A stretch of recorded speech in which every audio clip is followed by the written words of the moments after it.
The colonel speaks to fill the silence.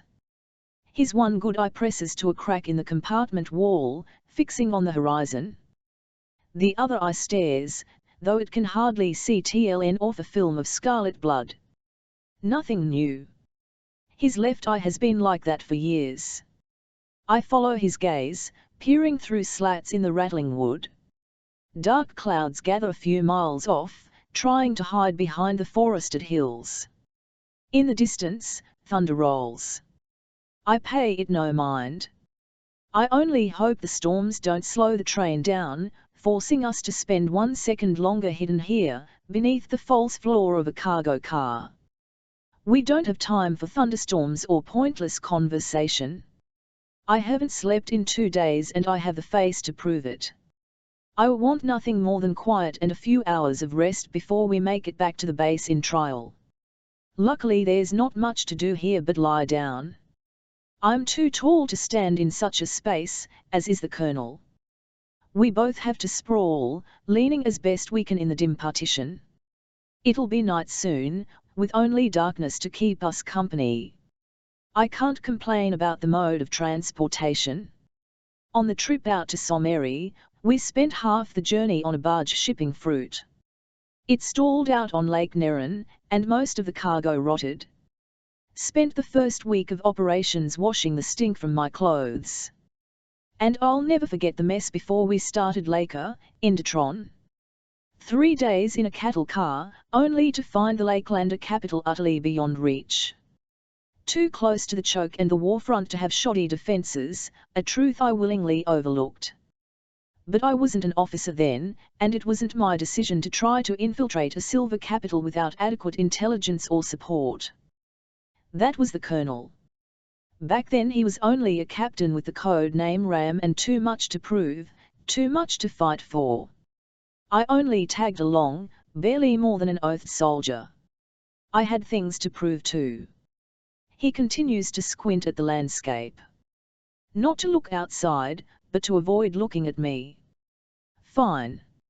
I don't like looking at him either. Bad blood or not, we make a good team. Command knows it, we know it, and that's why we keep getting sent out together. Detron was our only misstep in an endless march for the cause. And for them, for the Scarlet Guard, we put aside our differences each and every time. Any idea where we go next?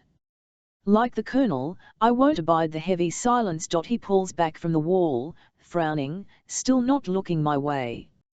You know that's not how it works. I've spent 2 years as an officer, 2 more as an oath soldier of the Guard, and a lifetime living in its shadow. Of course I know how it works. Want to spit? No one knows more than they must. No one is told anything beyond their operation, their squadron, their immediate superiors. Information is more dangerous than any weapon we possess. We learned that early, after decades of failed uprisings, all laid low by one captured red in the hands of a silver whisper. Even the best trained soldier cannot resist an assault of the mind. They are always unraveled, their secrets always discovered. So my operatives and my soldiers answer to me, their captain. I answer to the colonel, and he answers to command, whoever they might be. We know only what we must to move forward. It's the only reason the Guard has lasted this long, surviving where no other underground organization has before. But no system is perfect. Just because you haven't received new orders doesn't mean you don't have an idea as to what they might be, I say. A muscle in his cheek twitches. To pull a frown or a smile, I don't know. But I doubt it's the latter. The colonel doesn't smile, not truly. Not for many years. I have my suspicions, he replies after a long moment. And they are. My I hiss through my teeth. Typical. And probably for the best, if I'm being honest with myself. I've had enough close shaves of my own with silver hunting dogs to know exactly how vital the Guard's secrecy is. My mind alone contains names, dates, operations, enough information to cripple the last 2 years of work in the Lakelands. Captain Farley. We don't use our titles or names in official correspondence. I'm Lamb, according to anything that could be intercepted. Another defense. If any of our messages fall into the wrong hands, if the Silvers crack our ciphers, they'll have a hard time tracking us down and unraveling our vast, dedicated network. Colonel, I respond, and he finally looks at me. Regret flashes in his one good eye, still a familiar shade of blue. The rest of him has changed over the years. He's noticeably harder, a wiry mass of old muscle, coiled like a snake beneath threadbare clothes. His blonde hair, lighter than mine, has begun to thin. There's white at the temples. I can't believe I never noticed it before. He's getting old. But not slow. Not stupid. The Colonel is just as sharp and dangerous as ever. I keep still under his quiet, quick observation. Everything is a test with him. When he opens his mouth, I know I've passed. What do you know about Nona? I grin harshly. So they've finally decided to expand out. I asked you a question, little lamb. The nickname is laughable. I'm almost 6 feet tall. Another monarchy like the Lakelands, I spit out. Reds must work or conscript. They center on the coast, their capital is Arshan. At war with the Lakelands for nearly a century. They have an alliance with Piedmont. Their king is Tiberius the sixth he offers. Chiding as a school teacher, not that I spent much time in school. His fault. Of the House Calor. Stupid. They don't even have brains enough to give their children different names. Burners, I add. They lay claim to the so-called burning crown. Fitting opposite to the nymph kings of the Lakelands. A monarchy I know all too well, from a lifetime living beneath their rule. They are as unending and unyielding as the waters of their kingdom. Indeed. Opposite but also horribly alike. Then they should be just as easy to infiltrate. He raises an eyebrow, gesturing to the cramped space around us. He almost looks amused. You call this easy? I haven't been shot at today, so, yes, I'd say so, I reply. Besides, Nona is what, half the size of the Lakelands? With comparable populations. Dense cities, a more advanced basis of infrastructure, all the better for us. Crowds are easy to hide in. He grits his teeth, annoyed. Do you have an answer to everything? I'm good at what I do. Outside, the thunder rumbles again, closer than before. So we go to Norton next. Do what we've done here, I press on. Already, my body buzzes with anticipation. This is what I've been waiting for. The Lakelands are only one spoke of the wheel, one nation in a continent of many. A rebellion contained to its borders would eventually fail, stamped out by the other nations of the continent. But something bigger, a wave across 2 kingdoms, another foundation to explode beneath the Silver's cursed feet, that has a chance. And a chance is all I require to do what I must. The illegal gun at my hip has never felt so comforting. You must not forget, Captain. Now he's staring. I wish he wouldn't. He looks so much like her. Where our skills truly lie. What we started as, what we came from. Without warning, I slam my heel against the boards below us. He doesn't flinch. My anger is not a surprise. How could I forget? I sneer. I resist the urge to tug at the long blonde braid over my shoulder.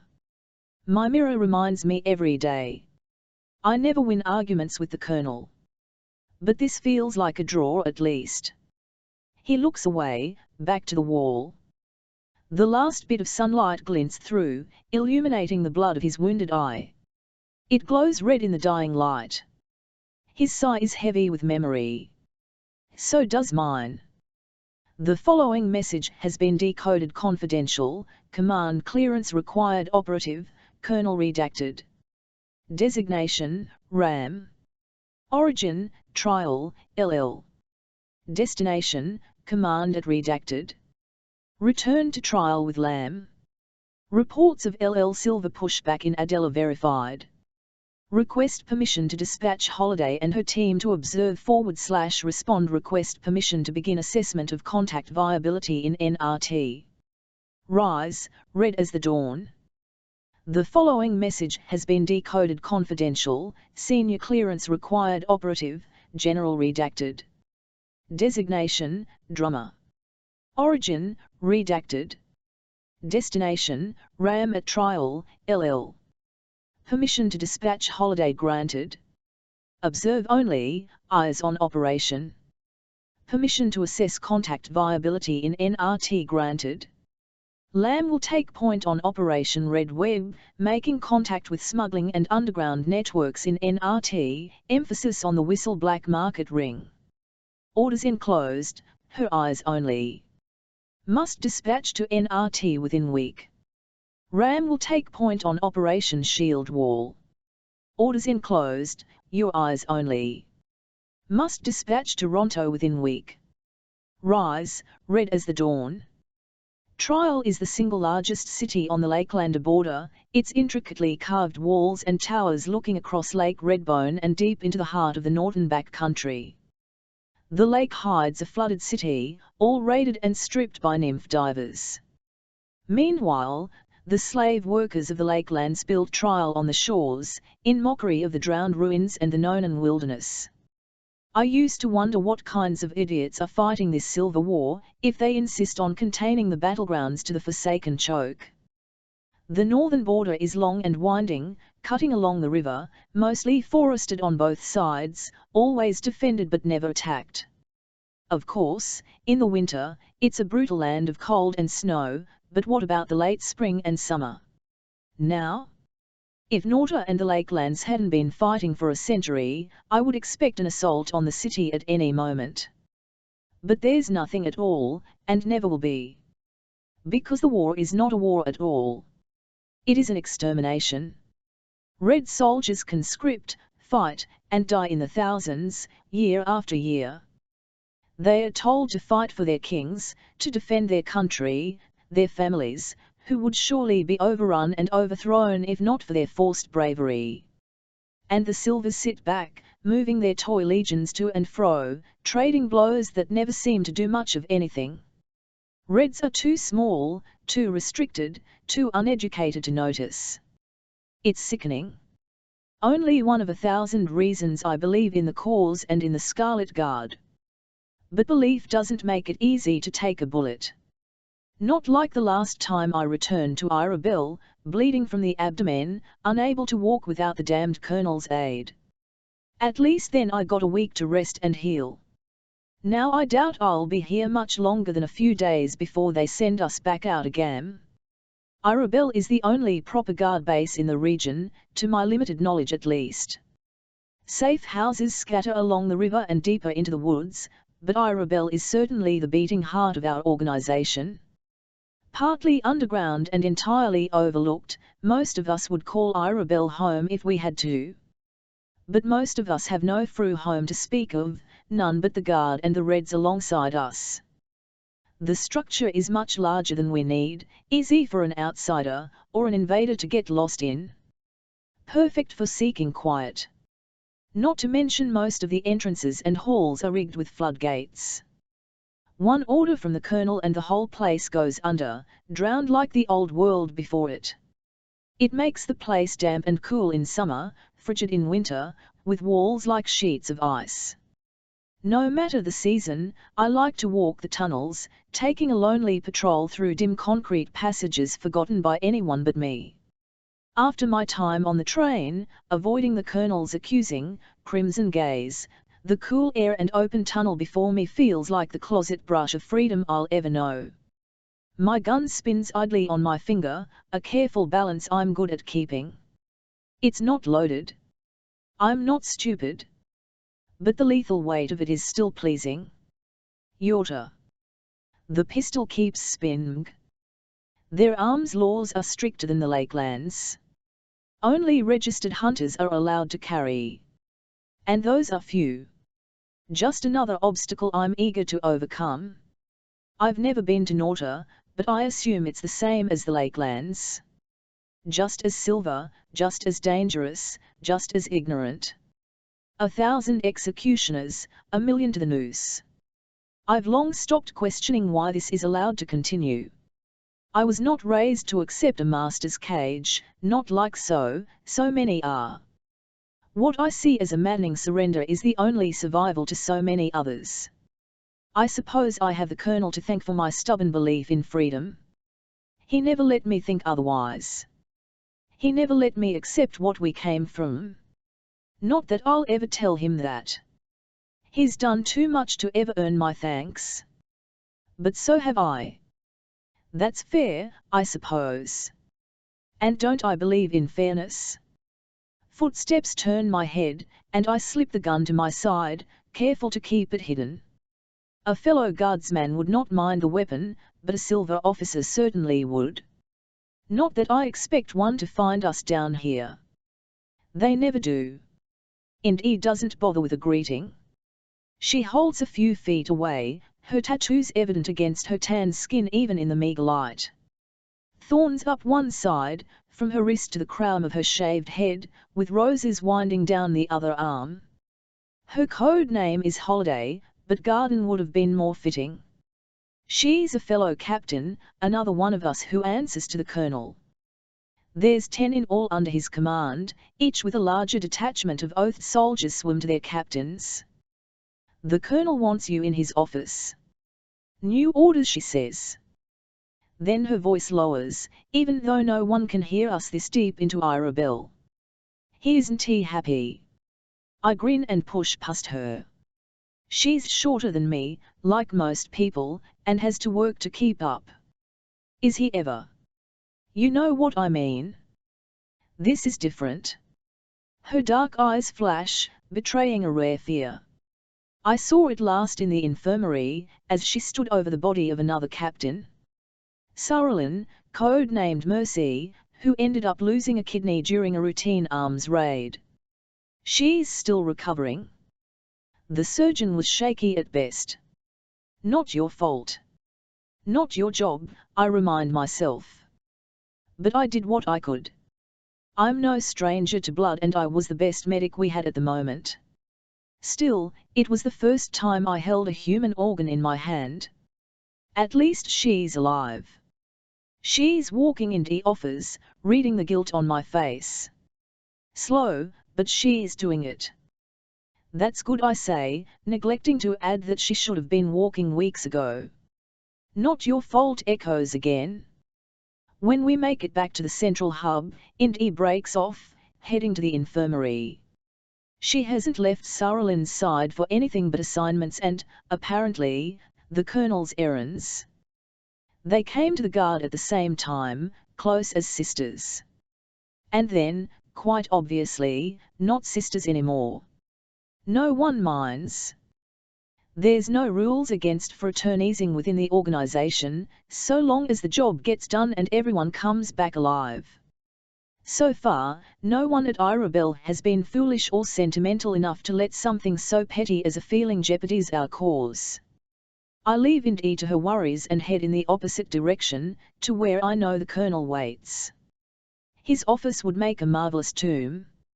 No windows, concrete walls, and a lamp that always seems to burn out at precisely the wrong moment. There are far better places in Irabel for him to conduct business, but he likes the quiet and the closed space. He's tall enough, and the low ceiling makes him seem like a giant.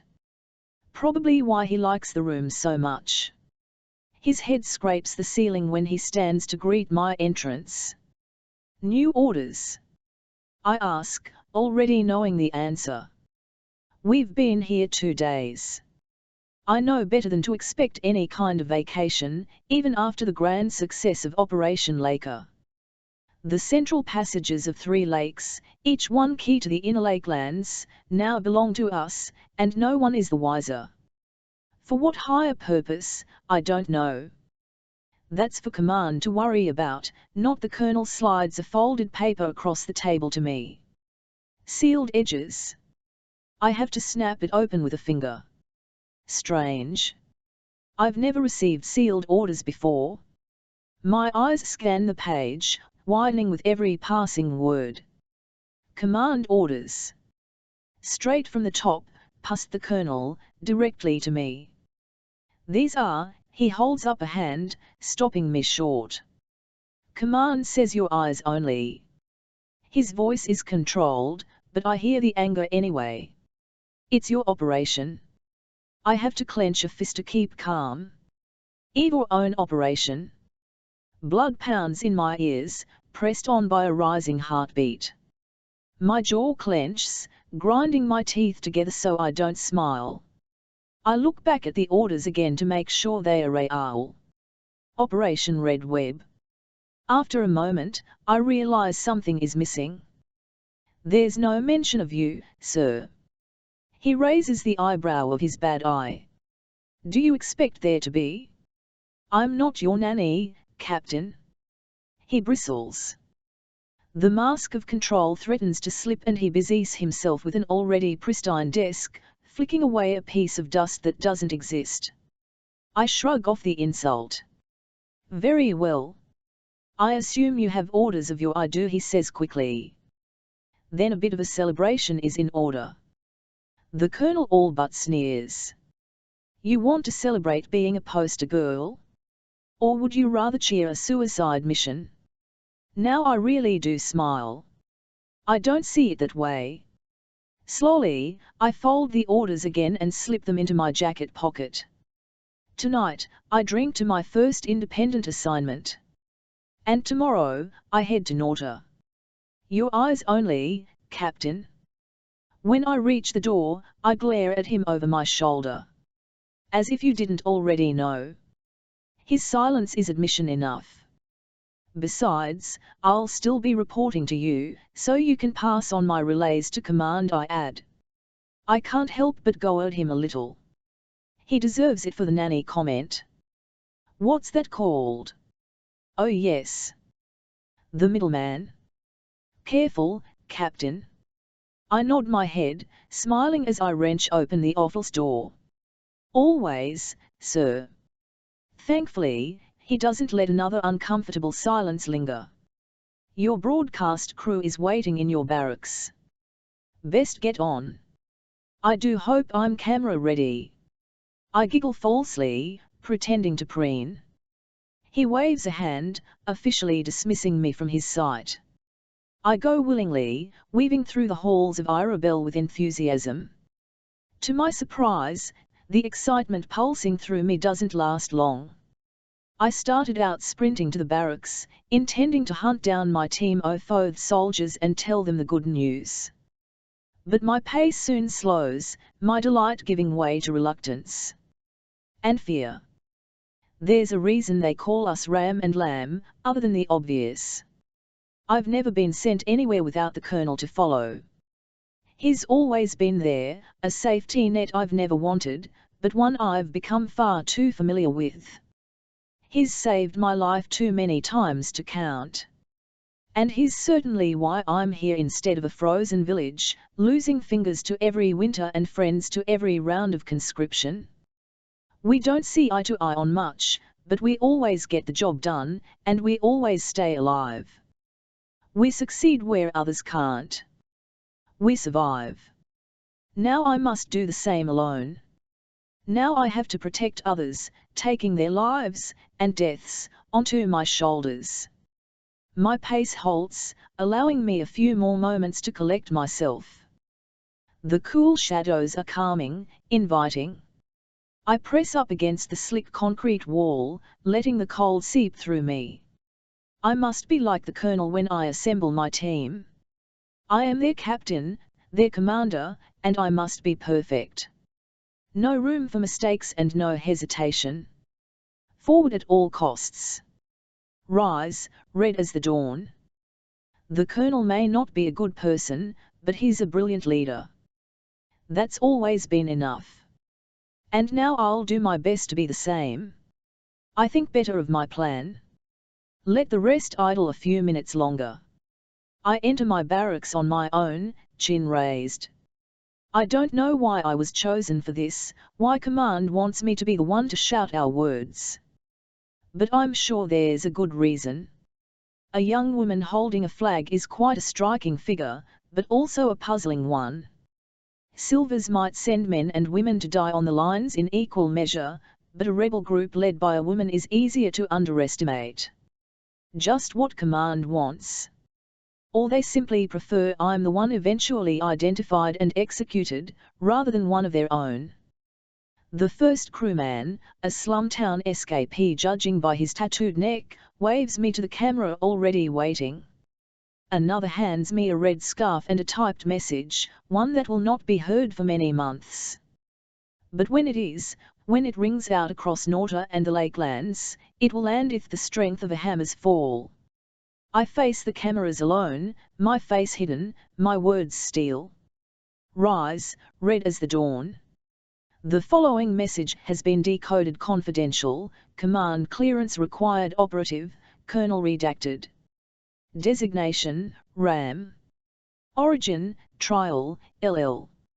Destination, Command at redacted. Eyes on team led by Holiday met opposition in Adela. Adela safe house destroyed. Eyes on overview, killed in action, R&E, N Coral, T Triala, E Keen, 4. Silver casualty count, 0, 0. Civilian casualty count, unknown. Rise, red as the dawn.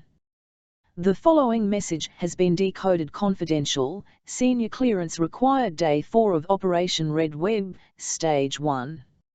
Operative, Captain redacted. Designation, LAM. Origin, Harbour Bay, NRT. Destination, RAM at redacted. Transit smooth through Adirondack, Great Woods, Marsh Coast regions. Beacon region transit difficult, heavy NRT military presence. Made contact with mariners. Entered Harbour Bay with their aid. Meeting with Egan, head of the mariners. Will assess. Rise, red as the dawn.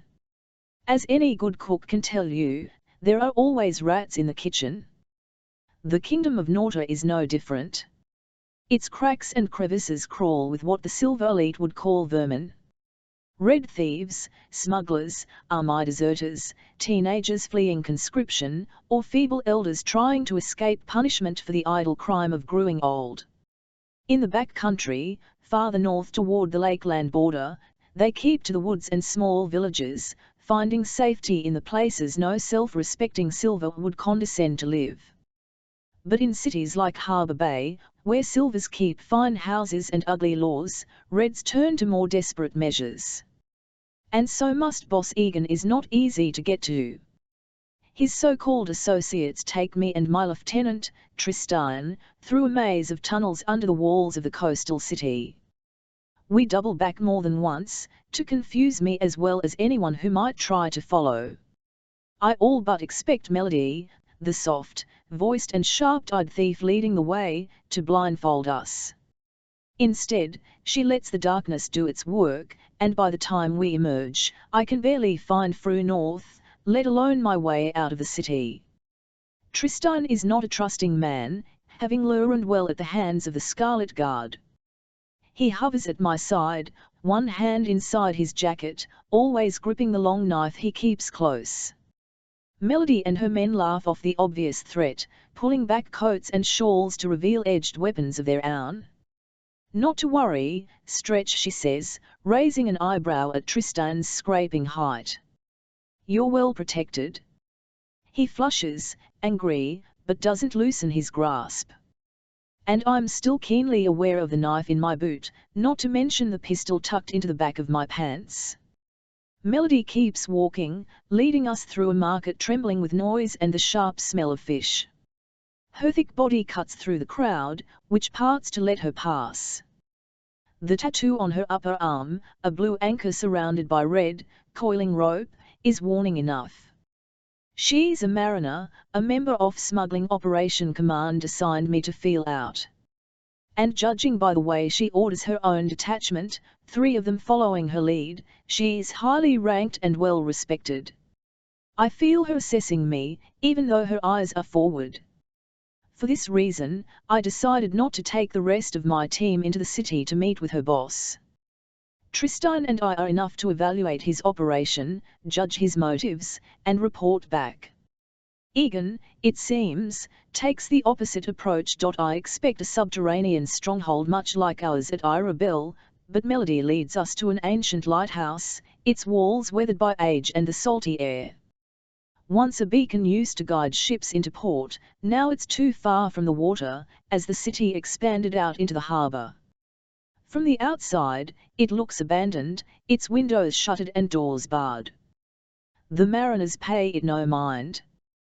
They don't even bother to hide their approach, though every instinct in me screams for discretion.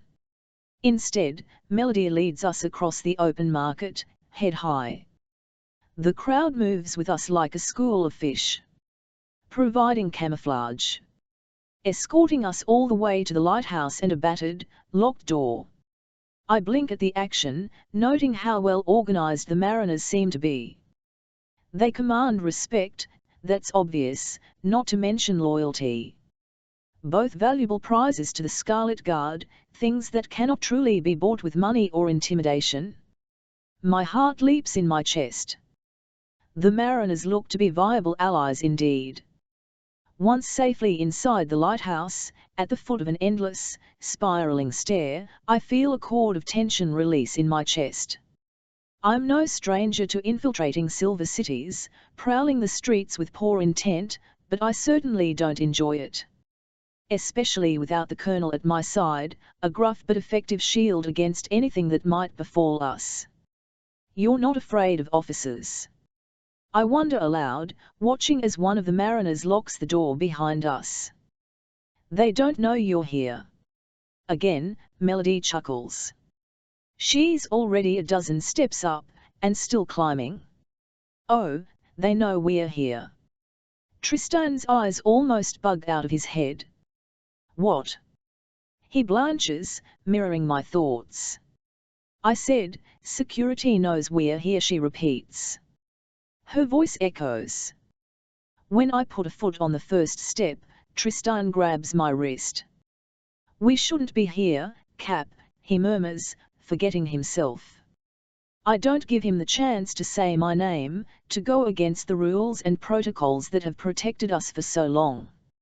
Instead I jam my forearm into his windpipe, pushing him back against stairs with all my strength.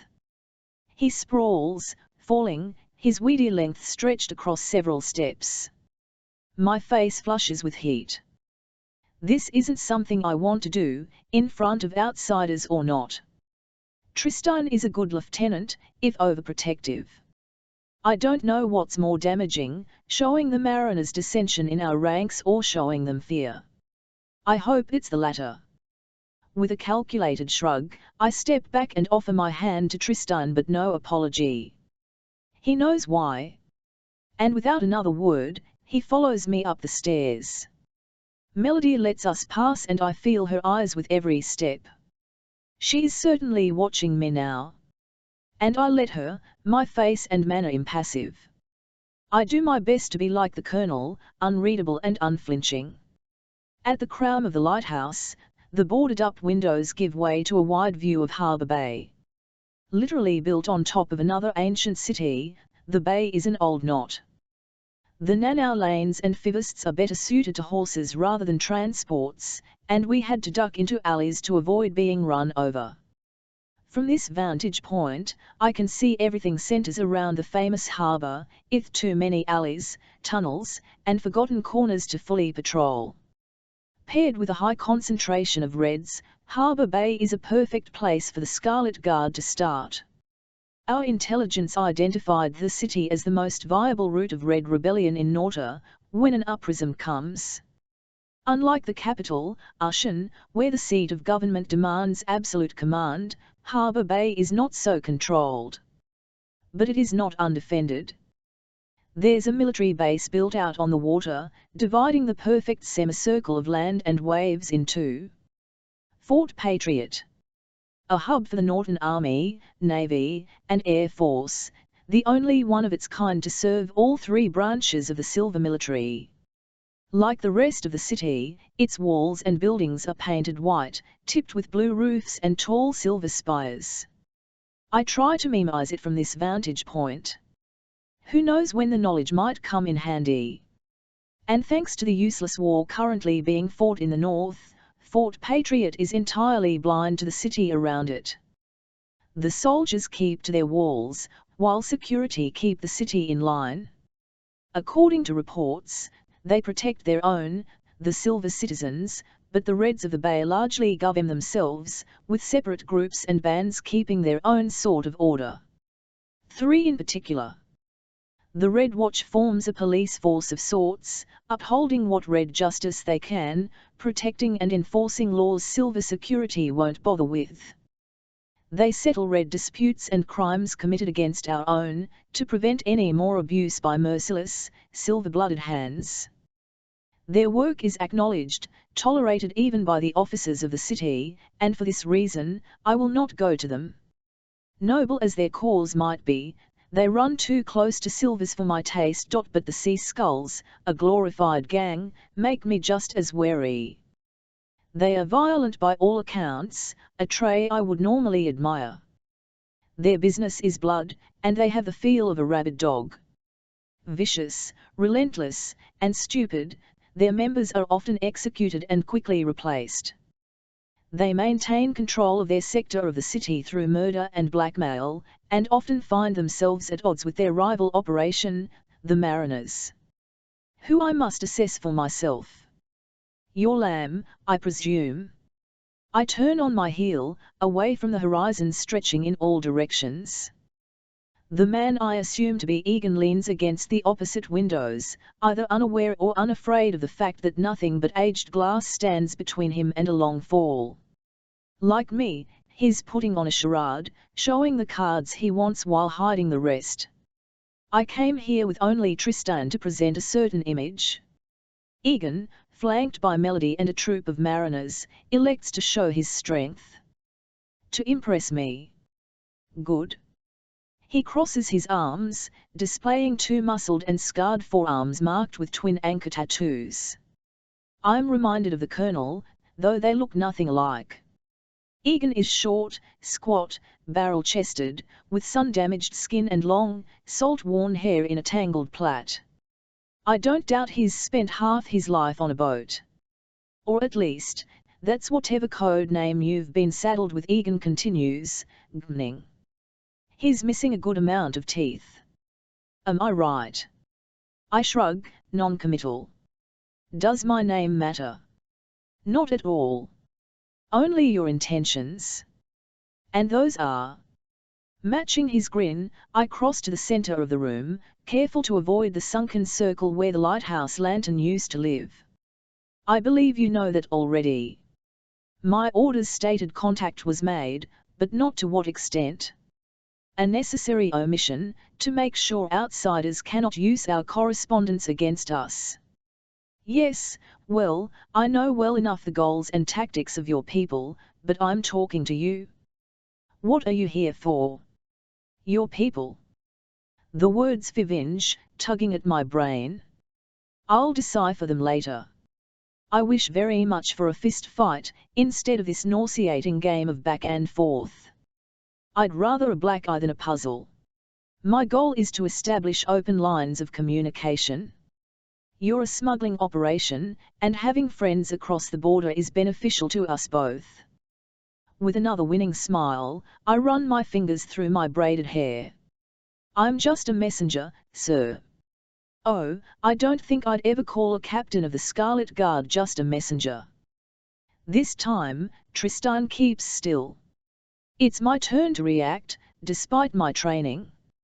Egan doesn't miss my eyes widen or my cheeks flush.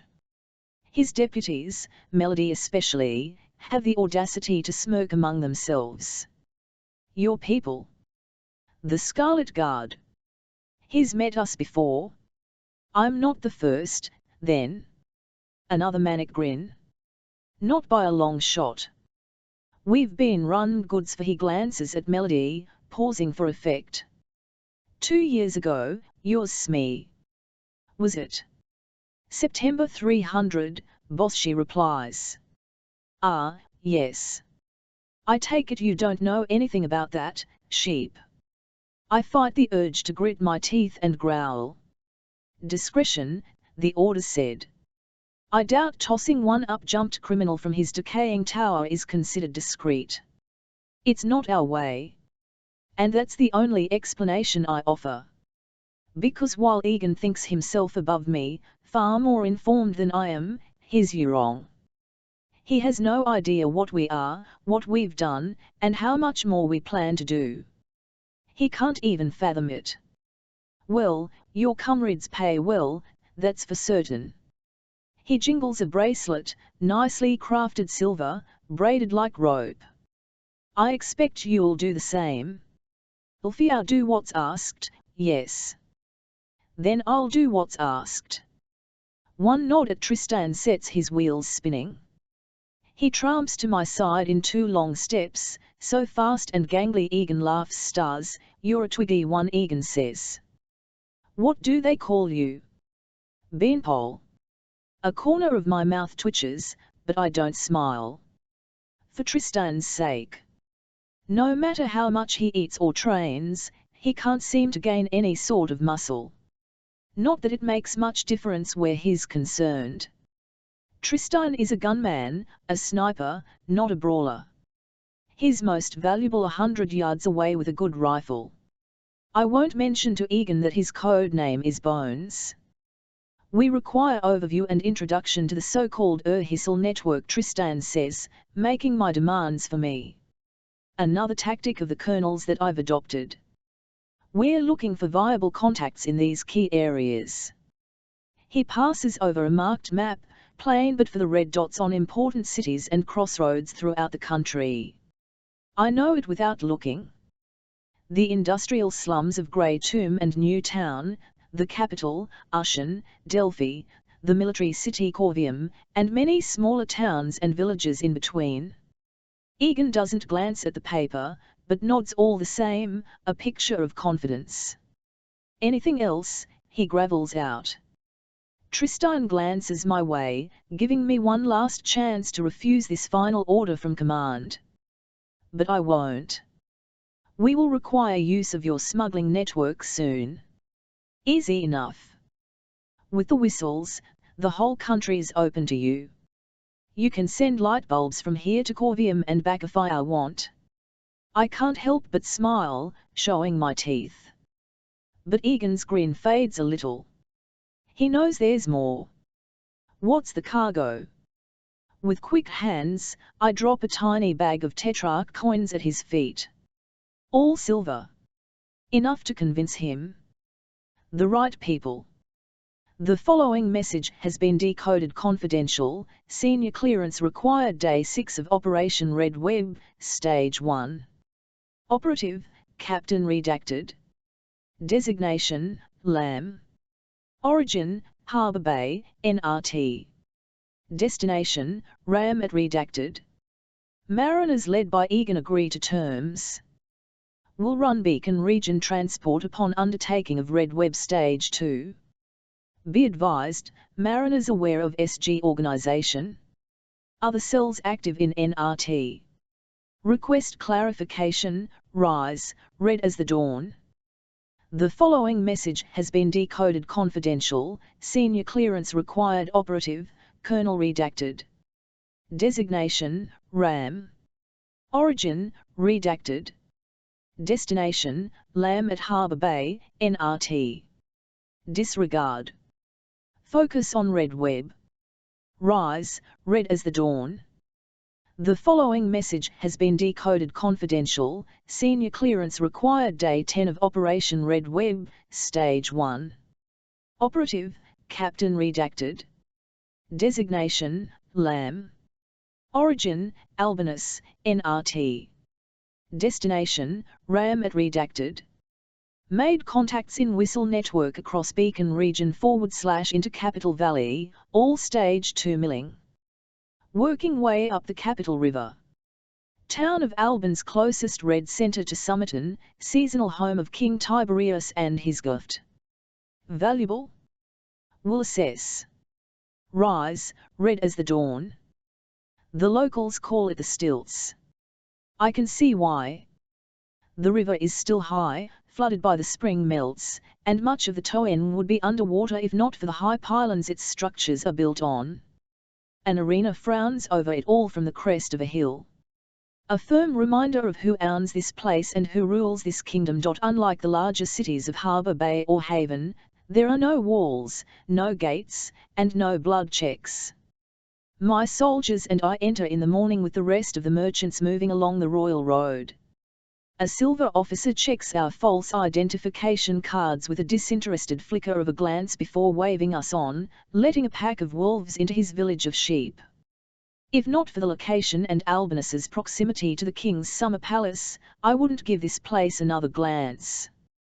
There's nothing here of use. Just overworked woodcutters and their families, barely alive enough to eat, let alone rebel against a silver regime. But Somerton is a few miles upriver, making Albanus worthy of my attention. Tristan memorized the Toen before we entered, or at least he tried to. It would not do to consult our maps openly and let everyone know we do not belong. He turns left quickly. The rest of us follow, tracking off the paved Royal Road to the muddy, rutted avenue that runs along the swollen river bank. Our boots sink, but no one slips. The stilt houses rise on the left, dotting what I think is Marcher Road. A few dirty children watch us pass, idly throwing stones in the lapping river. Farther out, fishermen on their boats haul glistening nets, filling their little boats with the day's catch. They laugh among themselves, happy to work. Happy to have jobs that keep them from conscription and pointless war. The Whistle in Orient Praetus, a quarry city on the edge of the Beacon, is the reason we're here. She assured us that another one of her kind operated in Albanus, serving as a fence for the Totham's thieves and not so legal dealings. But she told us only that a Whistle existed, not where to find him or her. Not because she didn't trust me but because she didn't know who operated in Albanus. Like in the Scarlet Guard, the Whistles use their own secrets as a shield. So I keep my eyes open and searching. The stilts market TLNOBS with activity. It's going to rain soon, and everyone wants to finish their errands before the downpour. I brush my braid over my left shoulder. A signal. Without looking, I know my guardsmen split off, moving in the usual pairs. Their orders are clear. Case the market. Feel out potential leads. Find the Whistle if you can. With their packs of harmless contraband, glass beads, batteries, stale ground coffee, they'll attempt to trade or sell their way to the fence. So will I. My own pouch dangles at my hip, heavy but small, hidden by the untucked hem of a rough cotton shirt. Inside are bullets. Mismatched, of different calibers seemingly stolen. In fact, they came from our own cache at our new known and safe house, a glorified cave tucked away in the Great Woods region. But no one in the Toen can know that. As always, Tristan keeps close. But he's more relaxed here. Smaller towns and villages are not dangerous, not by our standards. Even though silver security officers patrol the market, they are few, and uninterested. They don't care much if reds steal from each other. Their punishments are reserved for the bold, the ones who dare look a silver in the eye, or make enough trouble they have to get off their asses and involve. I'm hungry, I say, turning to a stall selling coarse bread. The prices are astronomical compared to what we're used to in the Lakelands, but then, Norta is no good at grown grain. Their soil is too rocky for much success in farming. How this man supports himself selling bread no one can buy is a mystery. Or it would be, to someone else. The bread baker, a man too slim for his occupation, barely glances at us. We don't look like promising customers. I jingle the coins in my pocket to get his attention. He finally looks up, eyes watery and wide. The sound of coinage this far from the cities surprises him. What you see is what I have. No nonsense. I like him already. These two, I reply, pointing to the finest baked loaves he has. Not a very high bar. Still, his eyebrows raise. He snaps up the bread, wrapping the loaves in old paper with practiced efficiency. When I produce the copper coins without haggling for a lower price, his surprise deepens. As does his suspicion. I don't know you, he mutters. He glances away, far to the right, where an officer busies himself berating several underfed children. We're traders, Tristan offers. He leans forward, bracing himself on the rickety frame of the bread stall. One sleeve lifts, showing something on his wrist. A red band circling all the way around, the mark of the whistles as we've come to find. It's a tattoo, and a false one.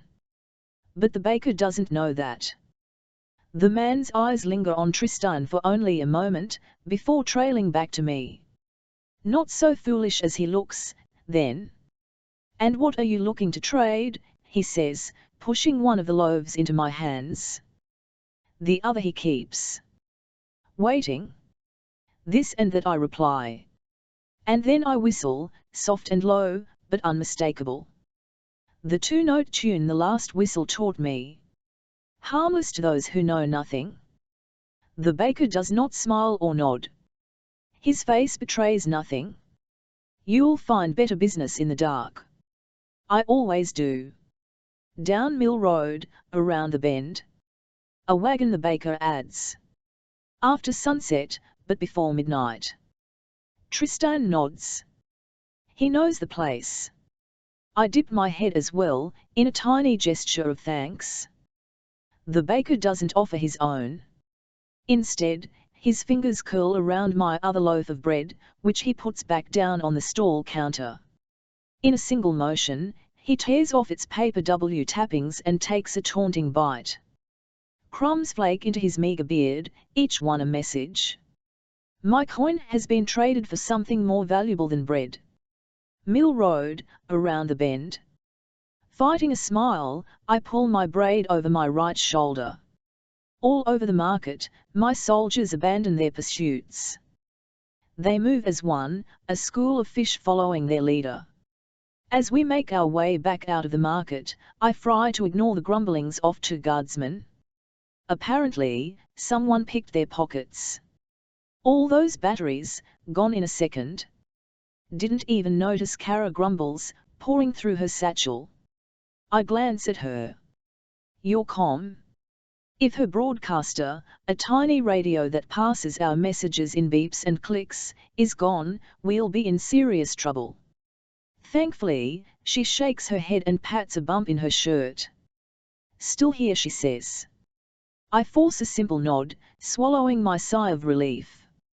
Hey, I'm missing some coin, another guardsman, the muscle-bound tie, mutters. She shoves her scarred hands into her pockets this time, I almost laugh. We entered the market looking for a master thief, and my soldiers fell prey to a pickpocket instead. On another day, I might be angry, but the tiny hiccup rolls right off my shoulders. A few lost coins are of no matter in the scheme of things. After all, the Colonel called our endeavour a suicide mission only a few weeks ago. But we are succeeding. And we are still very much alive. The following message has been decoded confidential. Senior clearance required. Day 11 of Operation Red Web, Stage 1. Operative, Captain redacted. Designation, Lamb. Origin, Albinus, NRT. Destination, Ram at redacted. Albinus / Stilts Whistle willing to collaborate. W / Stage 2. Has eyes inside Summerton / King's Seasonal Palace. Also mentioned contacts within the Red Army at Corvium. Will pursue. Rise, red as the dawn. The following message has been decoded confidential, senior clearance required operative, Colonel redacted. Designation, RAM. Origin, redacted. Destination, Lamb at Albinus. Not orders, too dangerous.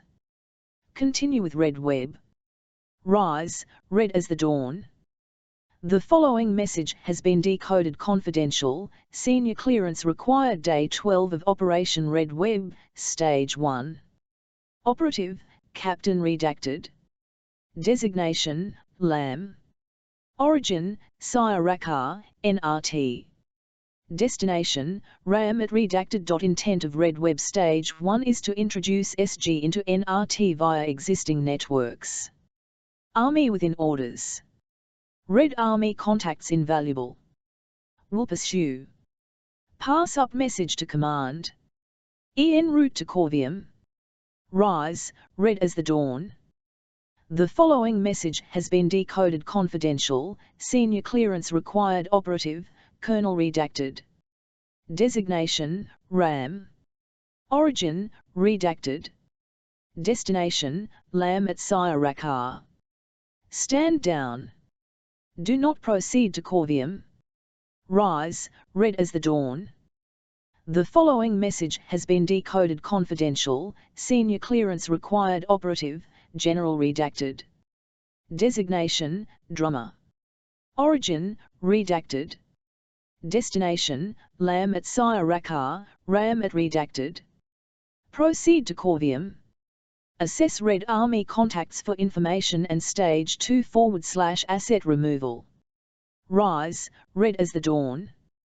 The following message has been decoded confidential, command clearance required day 12 of Operation Red Web. Operative, Captain redacted. Designation, Lamb. Origin, Corvium, NRT.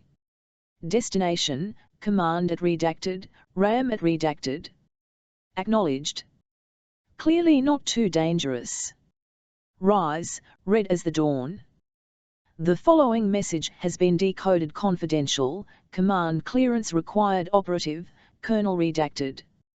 Designation, RAM. Origin, redacted. Destination, Command at redacted. Please note my strong opposition to developments in Red Web. Lamb needs a short leash. Rise, red as the dawn. The following message has been decoded confidential, senior clearance required operative, General redacted. Designation, Drummer. Origin, redacted. Destination, RAM at redacted. Noted. Rise, red as the dawn.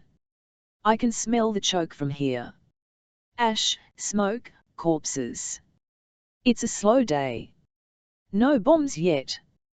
Tai fixes her eyes on the northwest horizon, and the dark haze in the distance that can only be the front of this pointless war.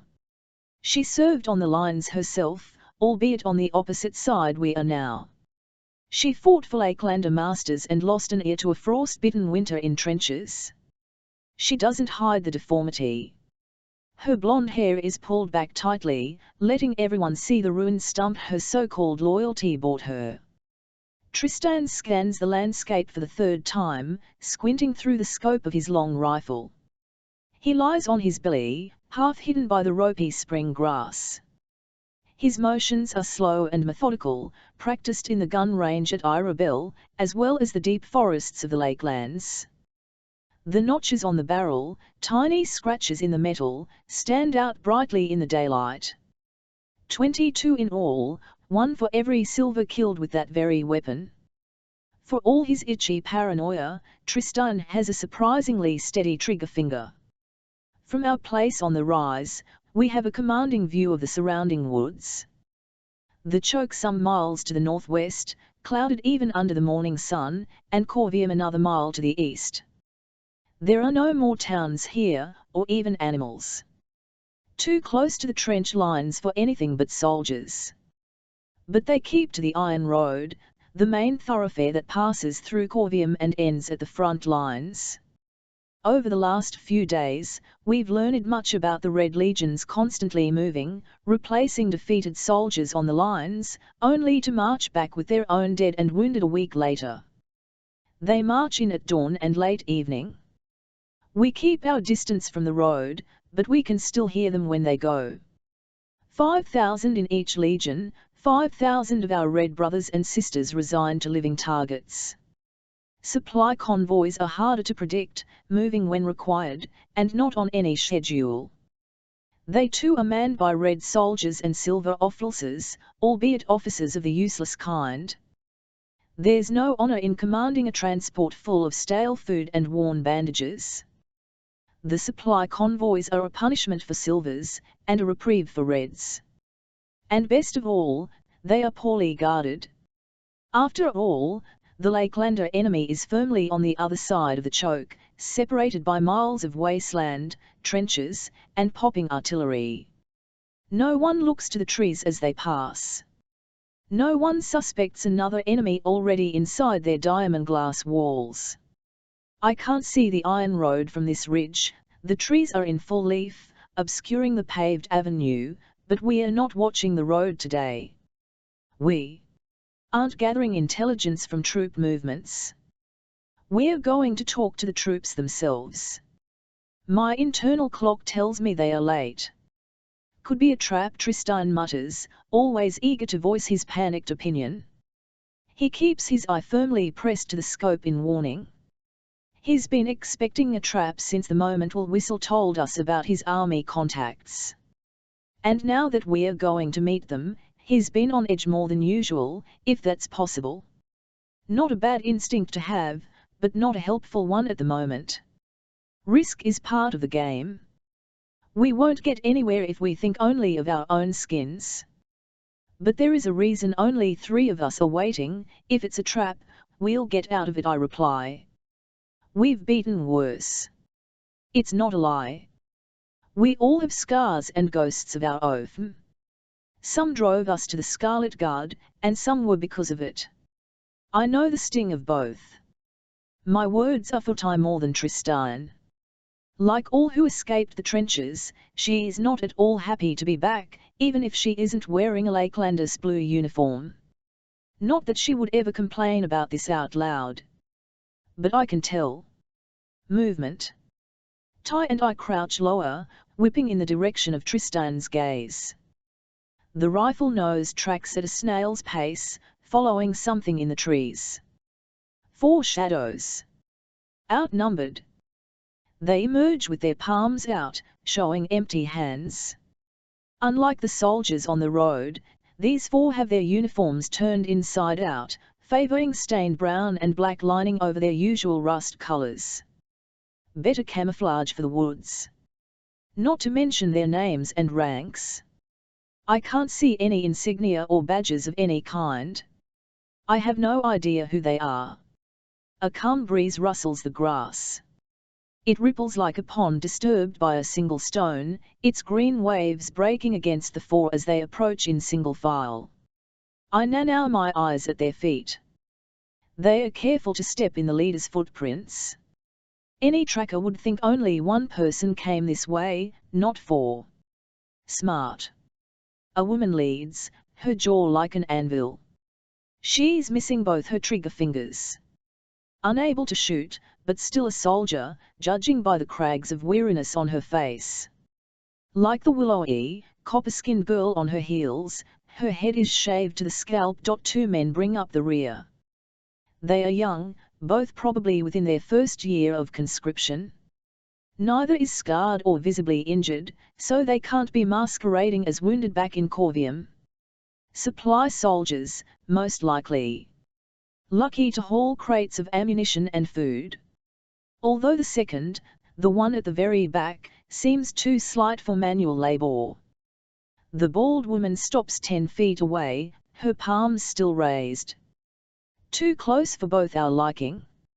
I force myself to stand from the grass and close the distance between us.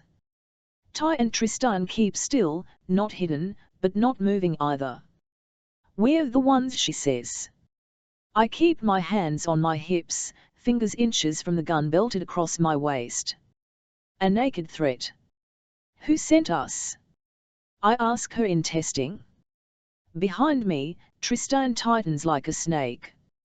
The woman has the bravery to keep her eyes from his rifle, but the others behind her don't. We'll whistle of the stilts, she replies. She doesn't stop there, though it's enough for the moment. Children taken from their mothers, soldiers sent to slaughter, countless generations of slavery. Each and every one of them sent you. My fingers drum quietly. Rage is a double-edged sword, and this woman has been bled by both edges. The whistle will do. And you are Corporal Eastry, of the Tower Legion, like the rest. She gestures behind, to the other three still watching Tristan. I nod at him, and his trigger finger relaxes a little. But not much. We're support troops, conscripted to Corvium. Will told me as such, I lie quickly. And what did he tell you of me? Enough to get us out here. Enough to risk our necks for. The voice comes from the lean young man at the back of the line. He angles forward, around his comrade, his smile crooked, teasing, and cold. His eyes flash. You know it's execution if we're caught out here, right? Another breeze, sharper than the last. I force my own empty grin. Oh, is that all? We best make this quick, Eastry says. Your lot might protect your names, but we have no use for such things. They have our blood, our faces. This is Private Florian's, Private Reese, and, the one with the crooked smile steps out of line before she can say his name. He crosses the gap between us, though he doesn't extend a hand-toe shake. I'm Barrow. Shade Barrow. And you better not get me killed. My eyes narrow at him. No promises. The following message has been decoded confidential. Senior clearance required, day 23 of Operation Red Web, Stage 1. Operative, Captain redacted. Designation, Lamb. Origin, Corvium, NRT. Destination, RAM at redacted. Corvium intelligence enclosed, fort statistics, city map, tunnel overlay, army schedules / timetables. Early assessment, most promising a Corp E, eager, angry, a gamble, and Aid B, connected, officers aid recently stationed to Corvium. Possible for recruitment or stage 2. Both seem willing to pledge but are otherwise ignorant to SG presence in NRT, LL. Invaluable to have 2 operatives inside Corvium. Will continue progress, request to fast-track recruitment. Rise, red as the dawn. The following message has been decoded confidential. Senior clearance required, operative, Colonel redacted. Designation, RAM. Origin, redacted. Destination, Lamb at Corvium. Request denied. Corp E and Aid B non-essential. Move on from Corvium. Continue assessing contacts / Red Web Stage 2 assets. Rise, red as the dawn. Whistle. The following message has been decoded confidential. Senior clearance required, operative, Captain redacted. Designation, Lamb. Origin, Corvium, NRT. Destination, RAM at redacted. Corvium intelligence vital to SG cause at large. Request more time at location. Pass up to command. Firmly believe Corp E and Aid B are strong candidates. Rise, red as the dawn. The following message has been decoded confidential. Senior clearance required, operative, General redacted. Designation, Drummer. Origin, redacted. Destination, Lamb at Corvium, RAM at redacted. Request denied. Orders are to continue Stage 1 assessment for Stage 2 / asset removal. Rise, red as the dawn. The following message has been decoded confidential. Command clearance required, operative, Captain redacted. Designation, Lamb. Origin, Corvium, NRT. Destination, Drummer at redacted. Strong opposition. Many military assets present at Corvium must be assessed for Stage 2 removal. Request more time at location. Rise, red as the dawn. The following message has been decoded. Confidential, senior clearance required. Operative, General redacted. Designation, Drummer. Origin, redacted. Destination, Lamb at Corvium. Request denied. Move out. Rise, red as the dawn. Following protocol, I light the thin strip of correspondence paper on fire. The dots and dashes detailing command orders char away to nothing, consumed by flame. I know the feeling.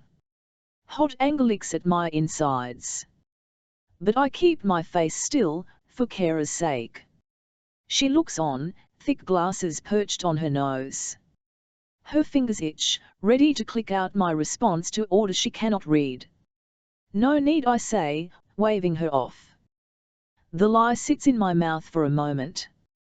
Command bent. We stay. I bet the Colonel's damned red eye is rolling in his skull right now. But his orders are stupid, narrow-minded, and now command thinks the same.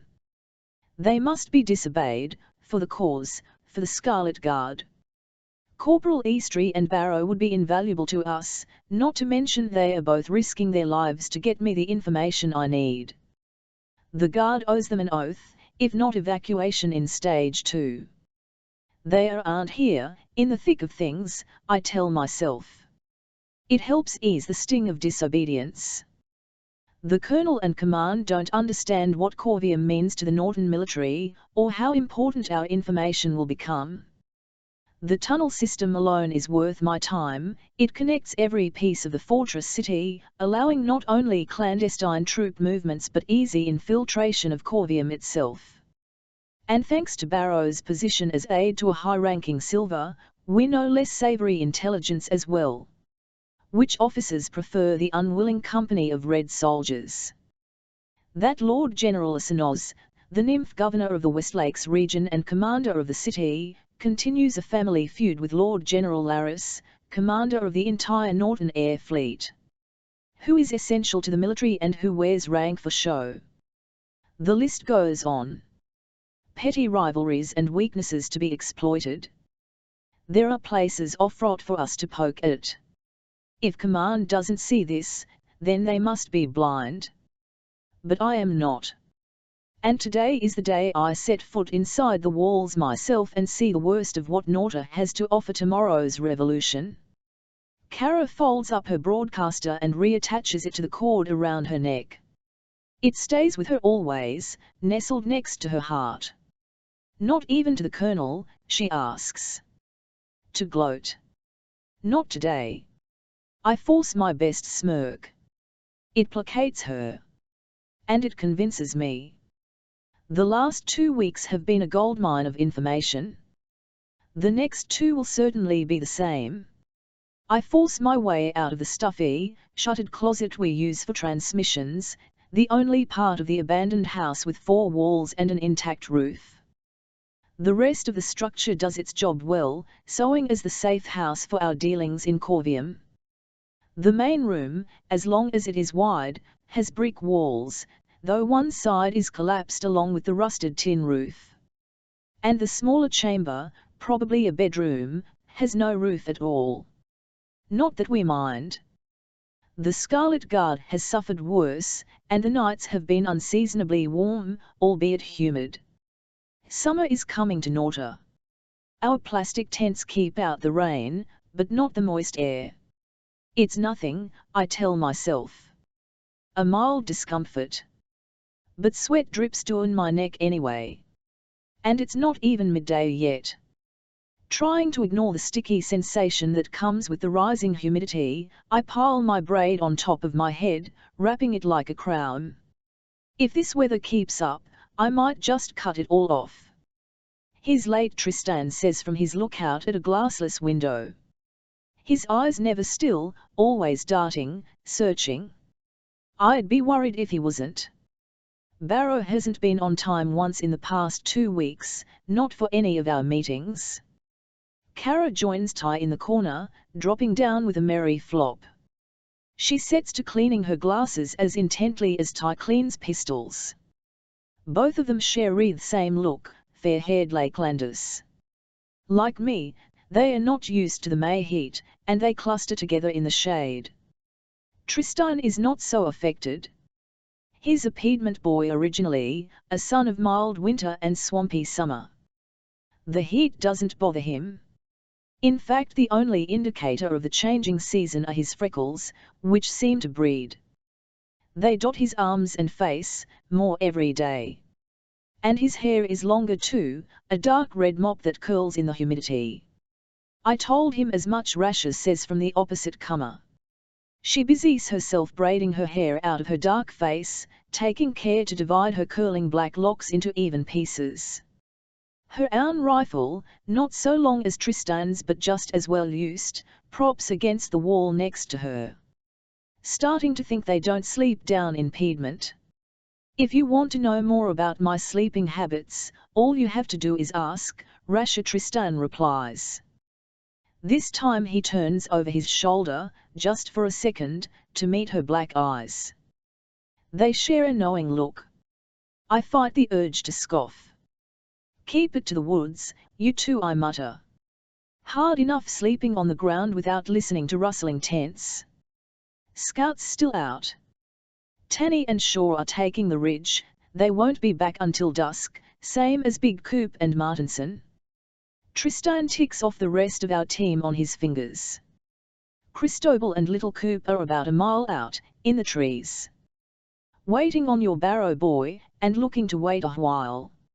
I nod. All in order then? Command happy so far. Happy as they can be, I lie as smoothly as I can. Thankfully, Tristan doesn't turn from his watch. He doesn't notice the flush I feel creeping up my neck.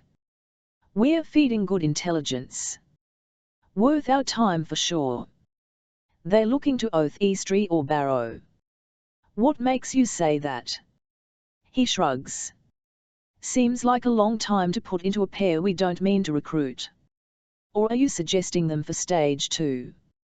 Tristan doesn't mean to pry. He's a good lieutenant, the best I've ever seen, loyal to his bones. He doesn't know what he's picking at, but it stings all the same. Still working that out, I mumble, doing my best to walk slow as I run from his questions. I'm going to do a turn around the property. Grab me if Barrow shows his face. Will do, boss, echoes from the room. Keeping my steps even is a battle, and it seems like an eternity before I'm safely into the green trees. I heave a single collecting breath, forcing myself to calm down. It's for the best. Lying to them, disobeying the orders, it's for the best. It's not your fault the colonel doesn't understand. It's not your fault. The old refrain levels me out, as comforting as a stiff drink. Everything I've done and everything I will do is for the cause. No one can say otherwise.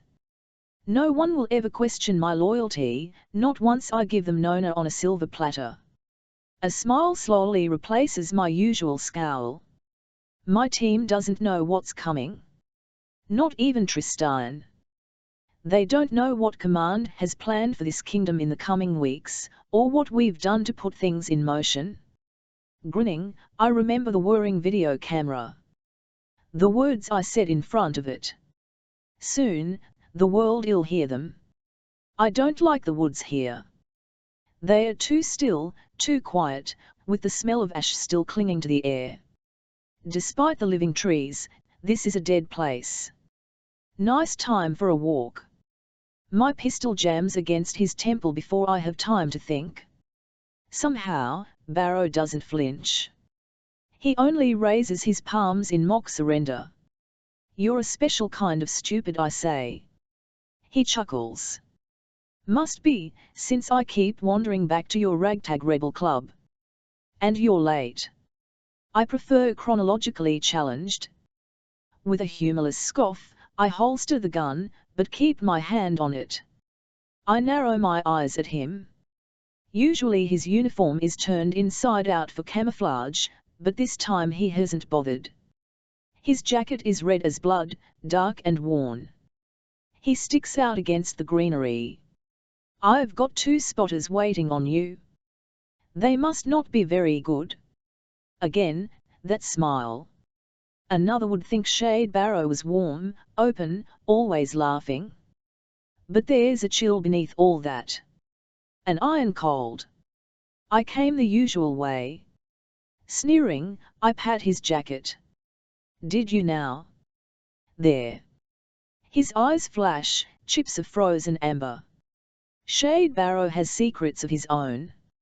Just like everyone else. Let me tell my crew you're here, I press on, taking a step back from Barrow's lean form. His eyes follow my movements, quietly assessing. He's only 19, little more than a year into his military service, but his training certainly stuck. You mean tell your watchdog? A corner of my mouth lifts. His name is Tristan. Tristan, right. Ginger hair, permanently glued to his rifle. Barrow gives me my space, but follows all the same as I pick back toward the farmhouse. Funny, I never expected to find a Southie embedded with you. Southie. My voice doesn't quaver, despite Barrow's not-so-vague probing. His pace quickens, until he's almost stepping on my heels. I fight the urge to kick back into his knee. He's from Piedmont. Has to be, with his drawl. Not that it's much of a secret. Just like the rest of your bunch. All Lakelanders, yeah. I glance over my shoulder. What gave you that idea? And you're from the deep north, I suppose. Farther than our maps go, he presses on. I get the feeling he enjoys this, like a puzzle. You're in for some fun come through summer, when the days run long and thick with heat. Nothing like a week of storm clouds that never break, and air that threatens to drown. No wonder you're not a trench soldier, I say as we reach the door. There's no need for a poet on the front lines. The bastard actually winks at me. Well, we can't all be brutes. In spite of Tristan's many warnings, I follow Barrow unarmed. If I'm caught in Corvium, I can plead as a simple Red Norton in the wrong place at the wrong time. But not if I'm carrying my Lakelander pistol or a Wellworm hunting knife. Then it'll be execution on the spot, not only for bearing arms without permission, but for being a Lakelander to boot. They'd probably slap me in front of a whisper for good measure, and that is the worst fate of all. While most cities sprawl, with smaller towns and neighborhoods ringing round their walls and boundaries, Corvium stands alone. Barrow stops just before the end of the tree line, looking north at the cleared landscape around a hill. My eyes scan over the fortress city, noting anything of use. I've pored over the stolen maps of Corvium, but seeing it with my own eyes is something else entirely. Black granite walls, spiked with gleaming iron, as well as other weapons to be harnessed by silver abilities. Green vines thick as columns coil up the dozen or so watchtowers, a moat of dark water fed by piping rings the entire city, and strange mirrors dot between the metal prongs fanging the parapets. For silver shadows, I assume, to concentrate their ability to harness light. And of course, there are more traditional weapons to take stock of. The oil-dark watchtowers bristle with grounded heavy guns, artillery ready to fire on any and everything in the vicinity. And behind the walls, the buildings rise high, made tall by the cramped space. They too are black, tipped in gold and silver, a shadow beneath brightest sunlight. According to the maps, the city itself is organized like a wheel, with roads like spokes, all branching from the central square used to muster armies and stage executions. The Iron Road marches straight through the city, from east to west. The Western Road is quiet. No marching this late in the afternoon. But the Eastern Road bustles with transports, most of them silver issue, carrying blue blushing nobles and officers away from the fortress. The last, the slowest, is a red delivery convoy returning to the markets of Rakasta, the nearest supply city. It consists of servants in wheeled transports, in horse-drawn carts, even on foot, all making the 25-mile journey only to return again in a few days. I fish the spyglass from my jacket and hold it to my eye, following the ragged train. A dozen transports, as many carts, maybe 30 Reds walking. All slow, keeping pace with each other. It'll take them at least 9 hours to get where they are going. A waste of manpower, but I doubt they mind. Delivering uniforms is safer than wearing them. As I watch, the last of the convoy leaves the eastern gate. The prayer gate, Barrow mutters. He taps my glass, then points. We call it the prayer gate. As you enter, you pray to leave. As you leave, you pray never to return.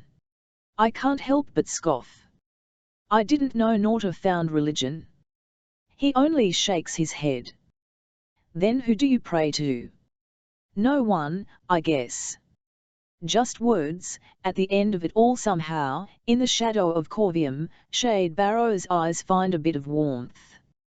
You get me in that gate, I'll teach you a prayer of my own. Rise, red as the dawn.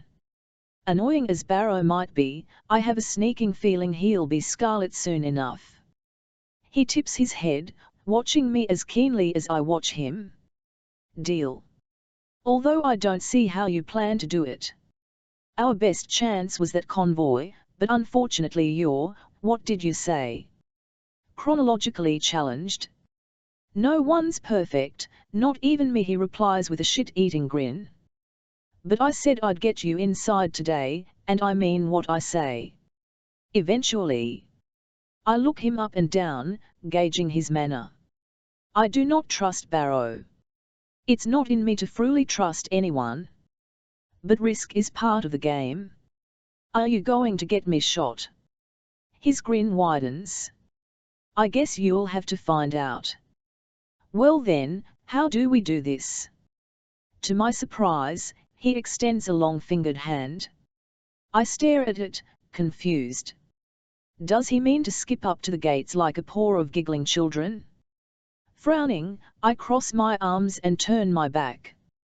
Well, let's get moving. A curtain off black blots my vision as Barrow slips a scarf over my eyes. I would scream if I could, signaling to Tristan following us from a quarter-mile away. But the air is suddenly crushed from my lungs and everything seems to shrink.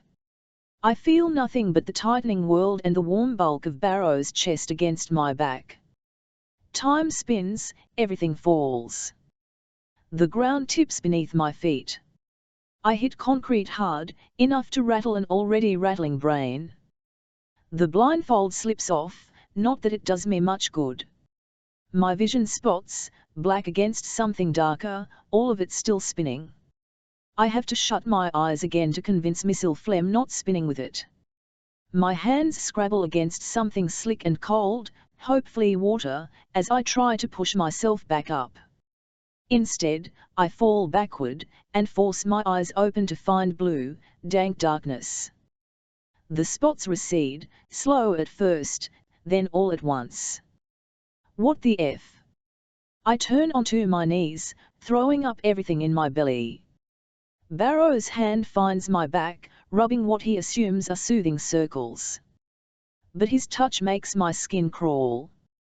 I spit, finished retching, and force myself to uneasy feet, if only to get away from him. He puts out a hand to steady me, but I smack it away, wishing I'd kept my knife. Don't touch me, I snarl. What was that? What happened? Wareham, careful, you're turning into a philosopher. I spit acidic bile at his feet. Barrow. I hiss. He sighs, annoyed as a school teacher. I took you through the pipe tunnels. There's a few in the tree line. Had to keep you blinded, of course. Can't let all my secrets go for free. Pipes my ass. We were standing outside a minute ago. Nothing moves that fast. Barrow tries his best to smother a grin. You hit your head, he says after a long moment. Passed out on the slide down. That would explain the vomiting. Concussion. Yet I've never felt so alert. All the pain and nausea of the last few seconds are suddenly gone. Gingerly, I feel along my skull, searching for a bump or a tender spot. But there is nothing at all. He watches my examination with strangely focused attention. Or do you think you ended up a half-mile away, beneath the fortress of Corvium, some other way? No, I suppose not. As my eyes adjust to the gloom, I realize we're in a supply cellar. Abandoned or forgotten, judging by the dust on the empty shelves and the inch of standing water on the floor. I avoid looking at the fresh pile of sick. Here, put these on. He fishes a grimy bundle of cloth from somewhere in the dark, carefully hidden but easy to find. It sails my way, colliding with my chest in a puff of dust and odor. Wonderful, I mutter, unfolding it to find a regulation uniform. It's well worn, patched and stained with who knows what. The insignia is simple, a single white bar outlined in black. An infantry soldier, enlisted. A walking corpse. Whose body did you swipe this off? The shock of cold sparks in him again, only for a moment. It'll fit. That's all you need to worry about. Very well. I shrug out of my jacket without much fanfare, then peel off my battered pants and shirt in succession. My undergarments are nothing special, mismatched and thankfully clean, but Barrow stares anyway, his mouth open a little. Catching flies, Barrow. I taunt as I pull on the uniform trousers. In the dim light, they look red and battered as rusted pipes. Sorry, he mutters, turning his head, then his body. As if I care about privacy. I smirk at the blush spreading up his neck. I didn't think soldiers were so embarrassed by the female form. I press on as I zip myself into the uniform top. It's snug but fits well enough. Obviously meant for someone shorter, with narrower shoulders. He whips back around. The flush has reached his cheeks. It makes him seem younger.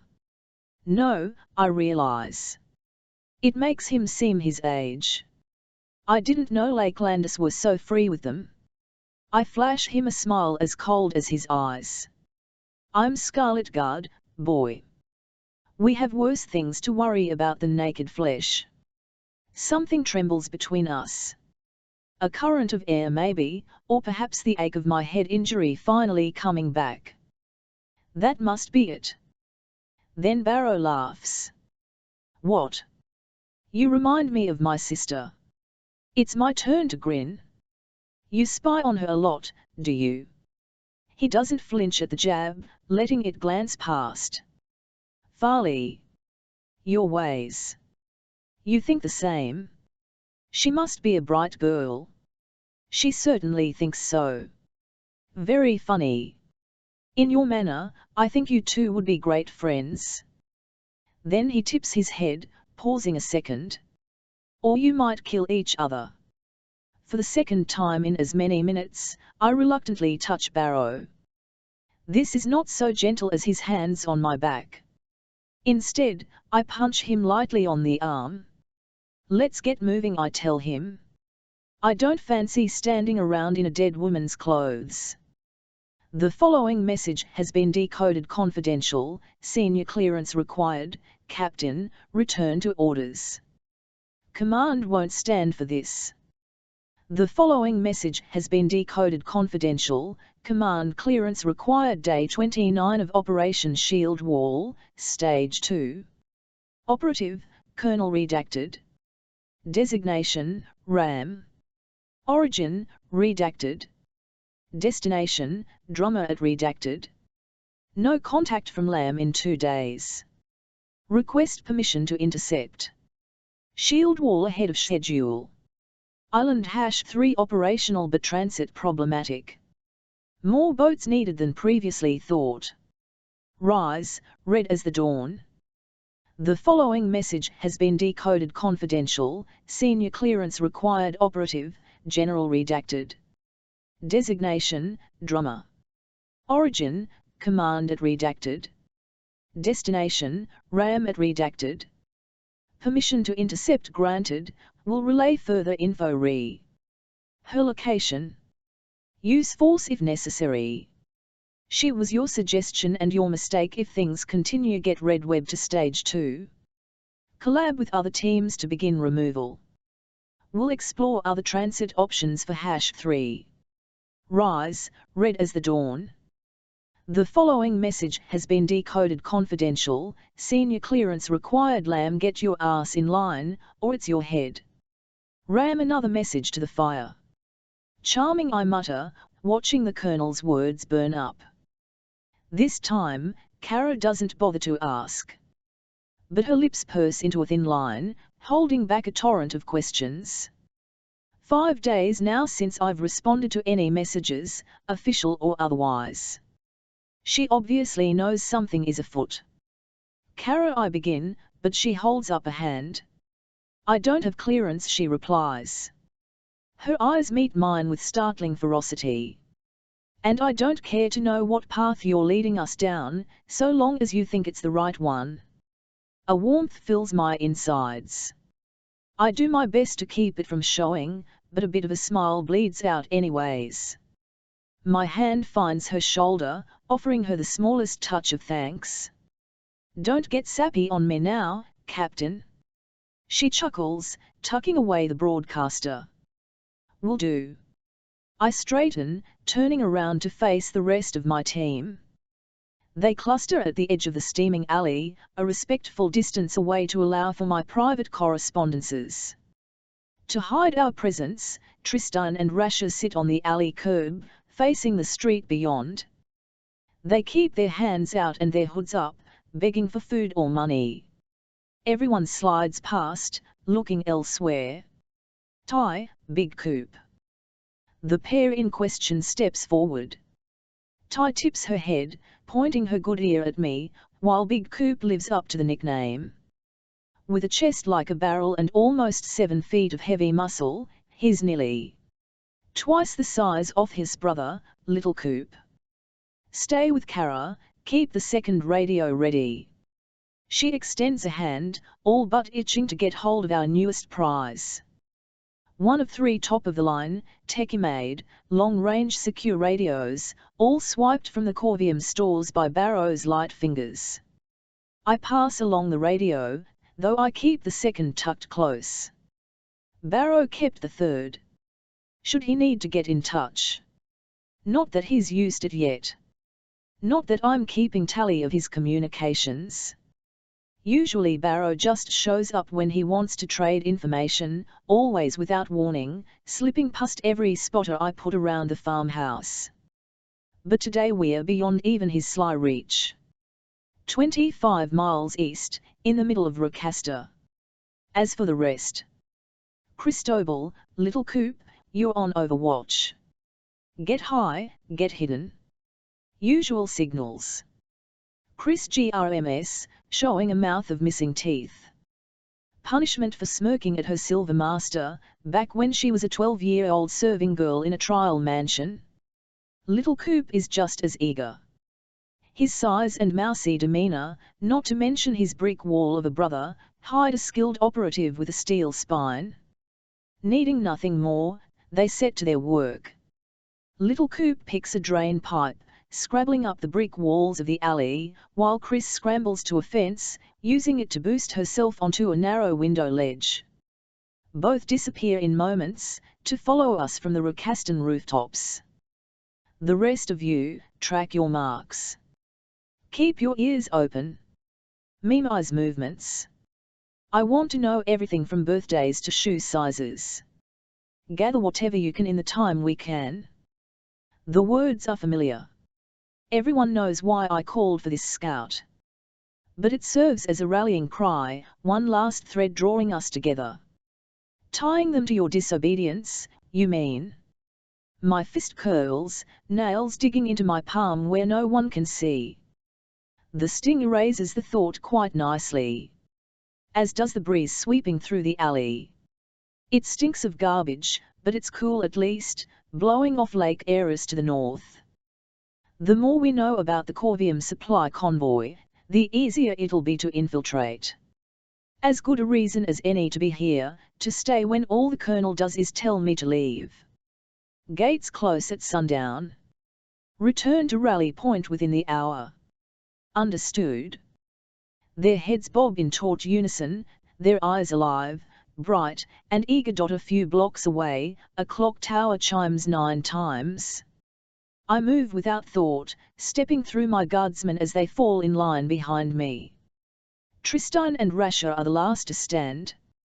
My lieutenant looks bare without his rifle, but I know there's a pistol on him somewhere, probably collecting sweat at the base of his back. We head into the street, a main avenue through the red sector of the city. Safe for now, surrounded by nothing more than red homes and businesses, with few if any silver officers to watch us pass. As in Harbour Bay, Rocasta maintains its own red watch, to protect what silvers won't. Though we are heading for the same place, my team splits into their pairs, putting space between us. Can't exactly rove into the city centre looking like a jumped-up assault squad, let alone a gang. Tristan keeps close again, letting me lead us to our destination, the Iron Road. As in Corvium, the road bisects Rocasta, driving right through its heart like river through valley. As we get closer to the main thoroughfare, traffic picks up. Late servants hurrying to the homes of their masters, volunteer watchmen returning from their night posts, parents hustling their children to ramshackle schools. And of course, more officers with every passing street. Their uniforms, black with silver trim, are severe in the harsh sun of late spring, as are the gleaming guns and clubs at their waists. Funny, they feel the need to wear uniforms, as if they are at risk of being mistaken for red. One of us. Not a chance. Their skin, undershot with blue and grey, leached of everything alive, is distinguishing enough. There is no red on earth so cold as a silver. 10 yards ahead of us, Rasher stops so quickly her partner, Martinson, almost trips over her. No mean feat, considering she has about 6 inches on the greying little papa. Next to me, Tristan tenses, but doesn't break formation. He knows the rules. Nothing is above the guard, not even affection. The Silver Legionnaires drag a boy by the arms. His feet kick at open air. He's small, looking young for 18. I doubt he needs to shave. I do my best to block out the sound of his begging, but his mother's wail cannot be ignored. She follows, 2 more children on her heels, with a solemn father trailing behind. Her hands clutch at her son's shirt, offering one last bout of resistance to his conscription. The street seems to hold its breath as one, watching the familiar tragedy. A crack echoes and she falls backward, clutching a bruising cheek. The Legionnaire didn't even lift a finger or even look up from his grim work. He must be a Telki and used his abilities to swat the woman away. You want worse, he snaps when she moves to stand. Don't, the boy says, using his last free words to beg. This will not last. This will not continue. This is why I'm here. Even so, it makes me sick to know I cannot do anything for this boy and his mother. Our plans are falling into place, but not fast enough for him. Perhaps he will survive, I tell myself. But one look at his thin arms and the eyeglasses trampled beneath a Legionnaire's foot says otherwise. The boy will die like so many others. In a trench or in a wasteland, alone at the very end. I can't watch this, I mutter, and turn down another alley. After a long moment of strange hesitation, Tristan follows. I can only hope Rasher stays the course as well as he does. But I understand. She lost 2 sisters to Lakelander conscriptions, and fled her home before meeting the same fate. Rocasta is not a walled city, and has no gates to choke the ends of the Iron Road. An easy place to enter, but it makes our task a bit more difficult. The main body of the returning supply convoy comes along the road, but a few of the walking escorts peel off, taking different shortcuts to the same destination. On another day, my team would spend hours tracking them all to their homes, only to watch them sleep off the long journey. Not so now. Because it's First Friday. Today is the Feet of July. A ridiculous Norton tradition, albeit an effective one, if the intelligence is to be believed. Arenas in almost every town and city, casting long shadows and spitting blood once a month. Reds are required to attend, to sit and watch silver champions exchange blows and abilities with the glee of stage performers. We have no such thing in the Lakelands. Silvers don't feel the need to show off against us, and the storied threat of Norta is enough to keep everyone terrified. They do it in Piedmont too, Tristan mutters. He leans against the poured concrete fence edging the promenade around the arena's entrance. Our gazes flick in unison, one of us always watching our marks, another always watching the band of officers directing people into the gaping maw of Arena Rocasta. Call them acts, not feats. And we didn't just have to watch. Sometimes, they made Reds fight too. I hear the tremor of rage in his voice, even above the organized chaos of today's spectacle. I nudge his shoulder as gently as I can. Fight each other. Kill Reds, or be killed by Silvers. I don't know which is worse. Targets are moving, he simply growls. One more glance at the officers, now occupied with a band of mangy kids halting foot traffic. Let's go. And let that wound fester with the rest. I push off the wall next to him and slip into the crowd, eyes trained on the 4 red uniforms up ahead. It isn't easy. This close to Corvium, there's a lot of red military, either marching through to take their places in the choke or attached to different convoys like the one we're tailing. But the 4 men, 3 bronze, 1 dark-skinned, all bone-tired, keep close to each other. We haunt their footsteps. They manned a horse cart for the convoy, carrying what, I'm not sure. It was empty when they returned with the rest. But judging by the lack of security and Silvers, I know their supply train isn't for weaponry or ammunition. The 3 bronze men are brothers, I assume, judging by their similar faces and mannerisms. It's almost comical to watch them spit and scratch their behinds in staggered unison. The 4th, a burly fellow with vividly blue eyes, is subdued in his itching, though he smiles more than the rest put together. Krantz, I think his name is, based on my eavesdropping. We enter the arches of the arena entrance like prowling cats, close enough to hear our marks but not be noticed. Overhead, harsh electric lights flicker, illuminating the high-ceilinged chamber connecting the outer promenade to the interior. The crowd thickens to our left, where a variety of Reds wait to place their bets on the ensuing match. Above it, the boards announce the Silvers to fight, and their odds of victory. Floral Aerolan, Oblivion, 3/1 Maddox Thaney, Stonerskin, 10/1 Hang on a second, Krantz says, halting the rest by the betting boards. With a grin, one of the bronze men joins him. The pair dig in their pockets for something to gamble. Under the pretense of doing the same, Tristan and I stop no more than a few feet away, hidden in the swelling crowd. The betting boards are popular among the Reds of Rocasta, where a thriving military keeps most from going hungry.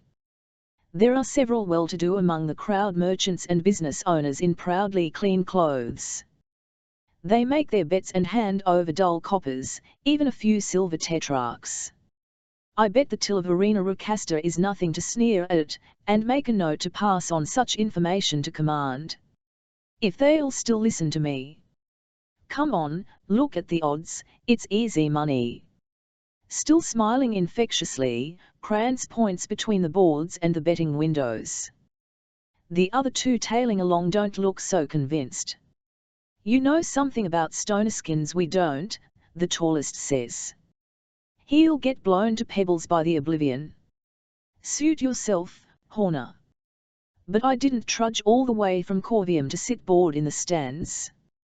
Bills in hand, Krantz slips away with his friend on his heels, leaving Homer and the other man to wait.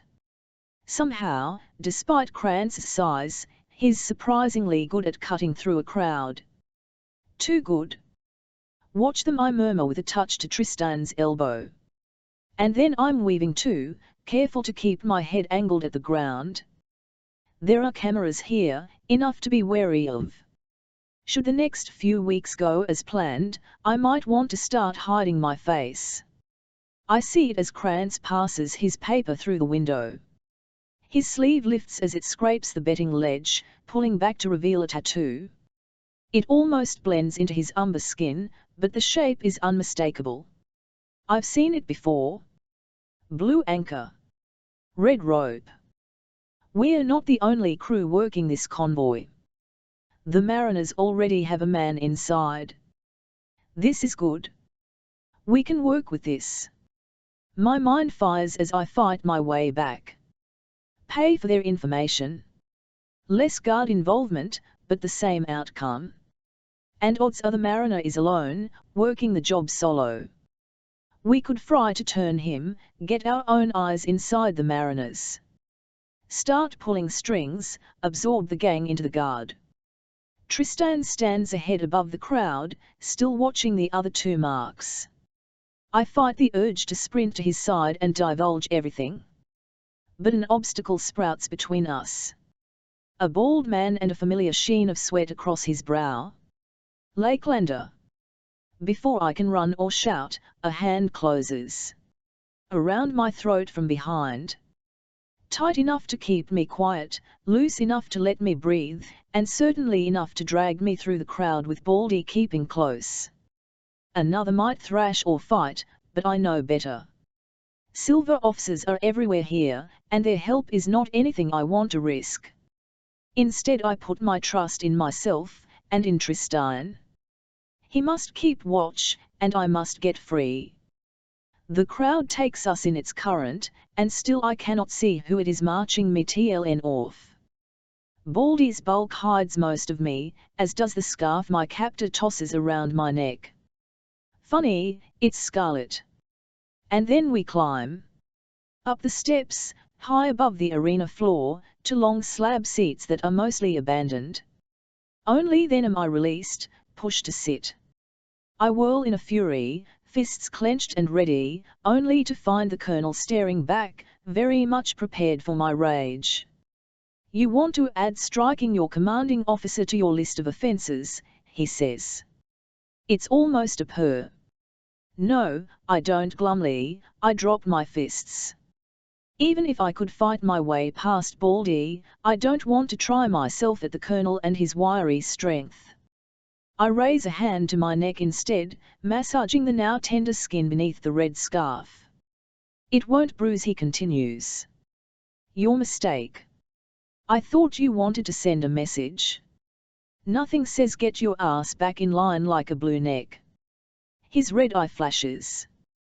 You stop responding and think I'll let that go? Not a chance, Captain. Now tell me what's going on here. What of your team? Have you all gone rogue, or did some run off? No one's run off, I force through gritted teeth. Not one of them. No one's rogue either. They are still following orders, at least someone is. I am still under operation, whether you choose to see it or not. Everything I'm doing here is for the cause, for the guard. Like you said, this isn't the Lakelands. And while getting the Whistle network online is priority, so is Corvium. I have to hiss to be heard over the crowding arena. We can't rely on the slow creep here. Things are too centralized. People will notice, and they'll root us out before we're ready. We have to hit hard, hit big, hit where the Silvers can't hide us. I'm gaining ground, but not much. Still, it's enough for him to keep his voice from shaking. He's angry, but not livid. He can still be reasoned with. That's precisely what you recorded for, he says. You remember, I assume? A camera and a red scarf across half my face. A gun in one hand, a newly made flag in the other, reciting words memoized like a prayer. And we will rise up, red as the dawn. Farley, this is how we operate. No one holds all the cards. No one knows the hand. It's the only way we stay ahead and alive. He presses on. From another, it might sound like pleading. But not the Colonel. He doesn't ask things. He just orders. But believe me when I say, we have plans for Nona. And they aren't so far from what you want. Below us, the champions of the feet march out onto the strange grey sand. One, the Thane Stonerskin, has a boulder belly, and is nearly as wide as he is tall. He has no need for armour, and is naked to the waist. For her part, the Oblivion looks every inch her ability. Dressed in interlocking plaits of red and orange, she dances like a nimble flame. And do those plans include Corvium? I whisper, turning back to the Colonel. I must make him understand. Do you think me so blind that I wouldn't notice if there was another operation in this city? Because there isn't. There's no one here but me. No one else seems to care about that fortress where every single red doomed to die passes through. Every single one. And you think that place isn't important? Corporal Eastry flashes in my head. Her grey face and grey eyes, her stern resolve. She spoke of slavery, because that's what this world is. No one dares say it, but that's what Reds are. Slaves and graves. For once, the Colonel holds his tongue. Good, or else INNGHT cut it out. You go back to command and you tell someone else to continue with Red Web. Oh, and let them know the Mariners are here too. They are not so short-sighted as the rest of us. Part of me expects to be slapped for insubordination. In all our years, I've never spoken to him like this. Not even in the north. At the frozen place we all used to call home. But I was a child then. A little girl pretending to be a hunter, gutting rabbits and setting bad snares to feel important. I am not her anymore. I am 22 years old, a captain of the Scarlet Guard, and no one, not even the Colonel, can tell me I am Yu Meng now. Well. After a long, trembling moment, he opens his mouth. No. An explosion below matches my rage. The crowd gasps in time if the fight, watching as the wispy Oblivion tries to live up to her odds. But the Mariner was right. The Stonerskin will win. He is a mountain against her fire, and he will endure. My team will stand with me, I warn. You'll lose 10 good soldiers and 1 captain to your pride, Colonel. No, Captain, someone else is not going to take over Red Web from you, he says. But I will petition command for a Corvium operation, and when they've secured a team, it will take your place. When? Not if I can barely believe what he's saying. Until such time, you will remain in Corvium and continue work with your contacts. Relay all pertinent information through the usual channels. But command is more open-minded than you know. And for whatever reason, they think the world Ophiao. I can't tell if you're lying. He merely raises one shoulder, shrugging. His eyes rove back to the arena floor, to watch as the Stonerskin rips the young Oblivion apart. Somehow, his reason grates on me more than anything else. It's hard to hate him in a time like this, when I remember who he used to be. And then of course, I remember the rest. What he did to us, to our family. To my mother and sister, who were not so horrible as we were, who could not survive in the monster he made. I wish he wasn't my father. I've wished it so many times. How goes Shield Wall? I murmur to keep my thoughts at bay. Ahead of schedule. Not a hint of pride, just sober fact. But transit could be an issue, once we set in on removal. Supposedly the second stage of my operation. The removal and transport of assets deemed useful to the Scarlet Guard. Not just Reds who would pledge to the cause, but ones who can fire a gun, drive a transport, read, fight. I shouldn't know I begin, but he cuts me off. I get the feeling he doesn't have anyone to talk to, if Baldy is any indication. Now that I'm gone. Command gave me 3 boats. 3. They think 3 boats can help get an entire island populated and working. Somewhere in my brain, a bell rings. And on the floor, the stoner Skin raises his rocky arms, victorious. Skin healers tend to the Oblivion Girl, fixing up her broken jaw and crushed shoulders with quick touches. Krantz will be happy. Does Command ever mention pilots? I wonder aloud. The Colonel turns, one eyebrow raised. Pilots? For what?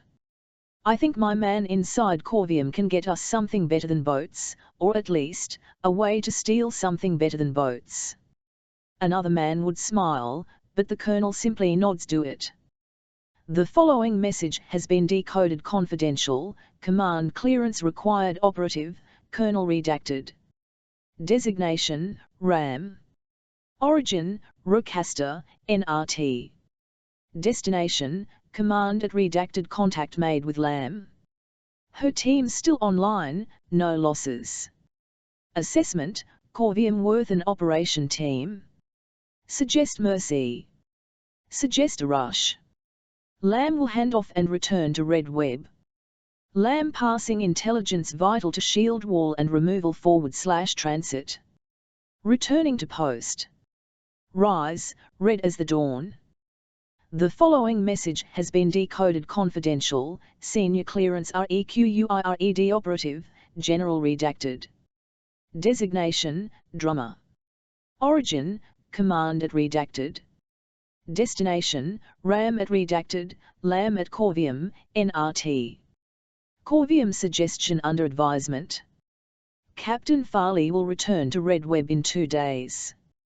Command split on punishment as is. Awaiting intelligence. Rise, red as the dawn. The following message has been decoded confidential, senior clearance required operative, Captain redacted. Designation, LAM. Origin, Corvium, NRT. Destination, RAM at redacted, command at redacted. Request a week. Rise, red as the dawn. You're a special kind of stupid, kid.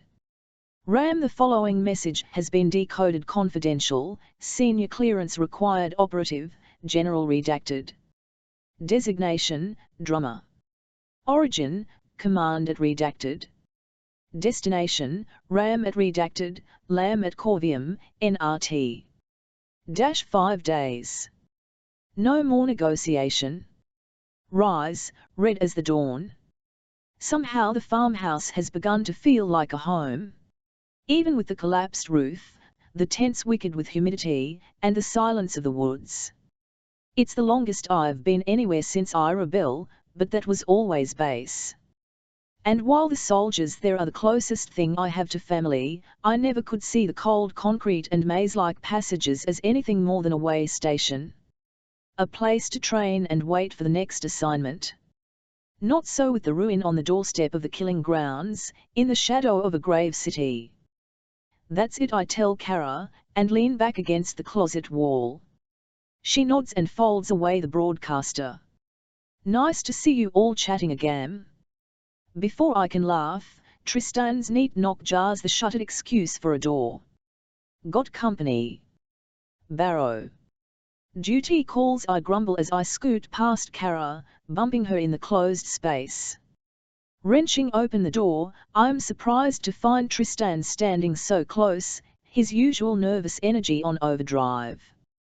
Spotter's got him this time, finally, he says. On another day, he might be proud, but something about this sets him off. I know why. We never see Barrow coming. So why today? Signaled it's important behind him, The farmhouse door bangs open, revealing a red-faced Barrow flanked by Chris and Little Coop. One look at his terrified face is enough. Scatter, I snap. They know what it means. They know where to go.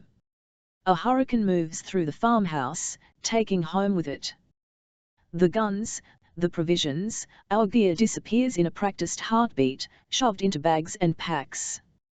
Chris and Little Coop are already gone, into the trees, to get as high as they can. Their mirrors and bird calls will convey the message to the others in the woods. Tristan supervises the rest, all while loading his long rifle. There isn't time, they are coming now. Barrow hisses, suddenly at my side. He takes my elbow and not gently. You have to go. 2 snaps of my fingers. The team obeys, dropping whatever isn't packed away. I guess we'll have to steal some more tents down the line, but it's the least of my worries. Another snap, and they fly like bullets from a gun. Kara, Ty, Rasha, and the rest going through the door and the collapsed wall, in all directions with all speed. The woods swallow them whole. Tristan waits for me because it's his job. Barrow waits because I don't know. Farley, he hisses. Another tug at my arm. I cast one last glance, making sure we have everything, before making my own escape into the tree line. The men follow, keeping pace with my sprint through tangled roots and brush. My heart pounds in my ears, beating a harried drum. We've had worse. We've had worse. Then I hear the dogs. Animos-controlled hounds. They'll smell us, they'll follow, and the Swifts will run us down. If we're lucky they'll think we're deserters and kill us in the forest. If not, I don't want to think about what horrors the black city of Corvium holds. Get to water, I force out. They'll lose the scent. But the river is a half-mile on. I only hope they take the time to search the farmhouse, giving us the window we need to escape. At least the others are farther on, spread wide. No pack can follow us all. But me, us, the freshest, closest scent. Easy prey. Despite the protest in my muscles, I push harder and run faster than I ever have before. But after only a minute, I start to tire. If only I could run as fast as my thundering heart. Tristan slows with me, though he doesn't need to.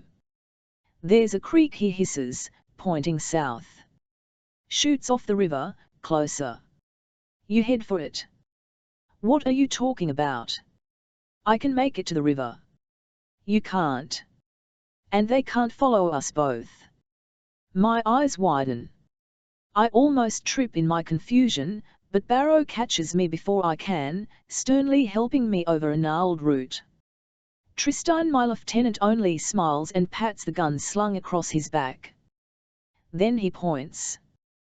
That way, boss. Before I can stop him, before I can order him not to, he leaps through the trees, using his long legs and the lower branches to vault over worsening ground. I can't shout after him. Somehow I don't even get a good look at his face. Only a mop of red hair, gleaming TLN off the green dot. Barrow all but shoves me. I think he looks relieved, but that can't be right. Especially when a dog howls not 100 yards away. And the trees above us seem to bow, their branches reaching like clawing fingers. Greenwood ends. Animo C. Swifts. The Silvers will catch us both. Farley. Suddenly both his hands are on my jaw, forcing me to look at a shockingly calm face. There's fear, of course, flickering in his golden eyes. But not nearly enough for the situation. Not like me. I am terrified. You have to promise not to scream. What prompts? I see the first dog. A hound the size of a pony, its jowls dripping. And next to it, a grey blur like the wind-made flesh. Swift. Again, I feel the squeeze of Shade's body against mine, and then something less pleasant. The tightening of the world, the spin, the tipping forward through empty air. All of it compounds and contracts, and I think I see green stars.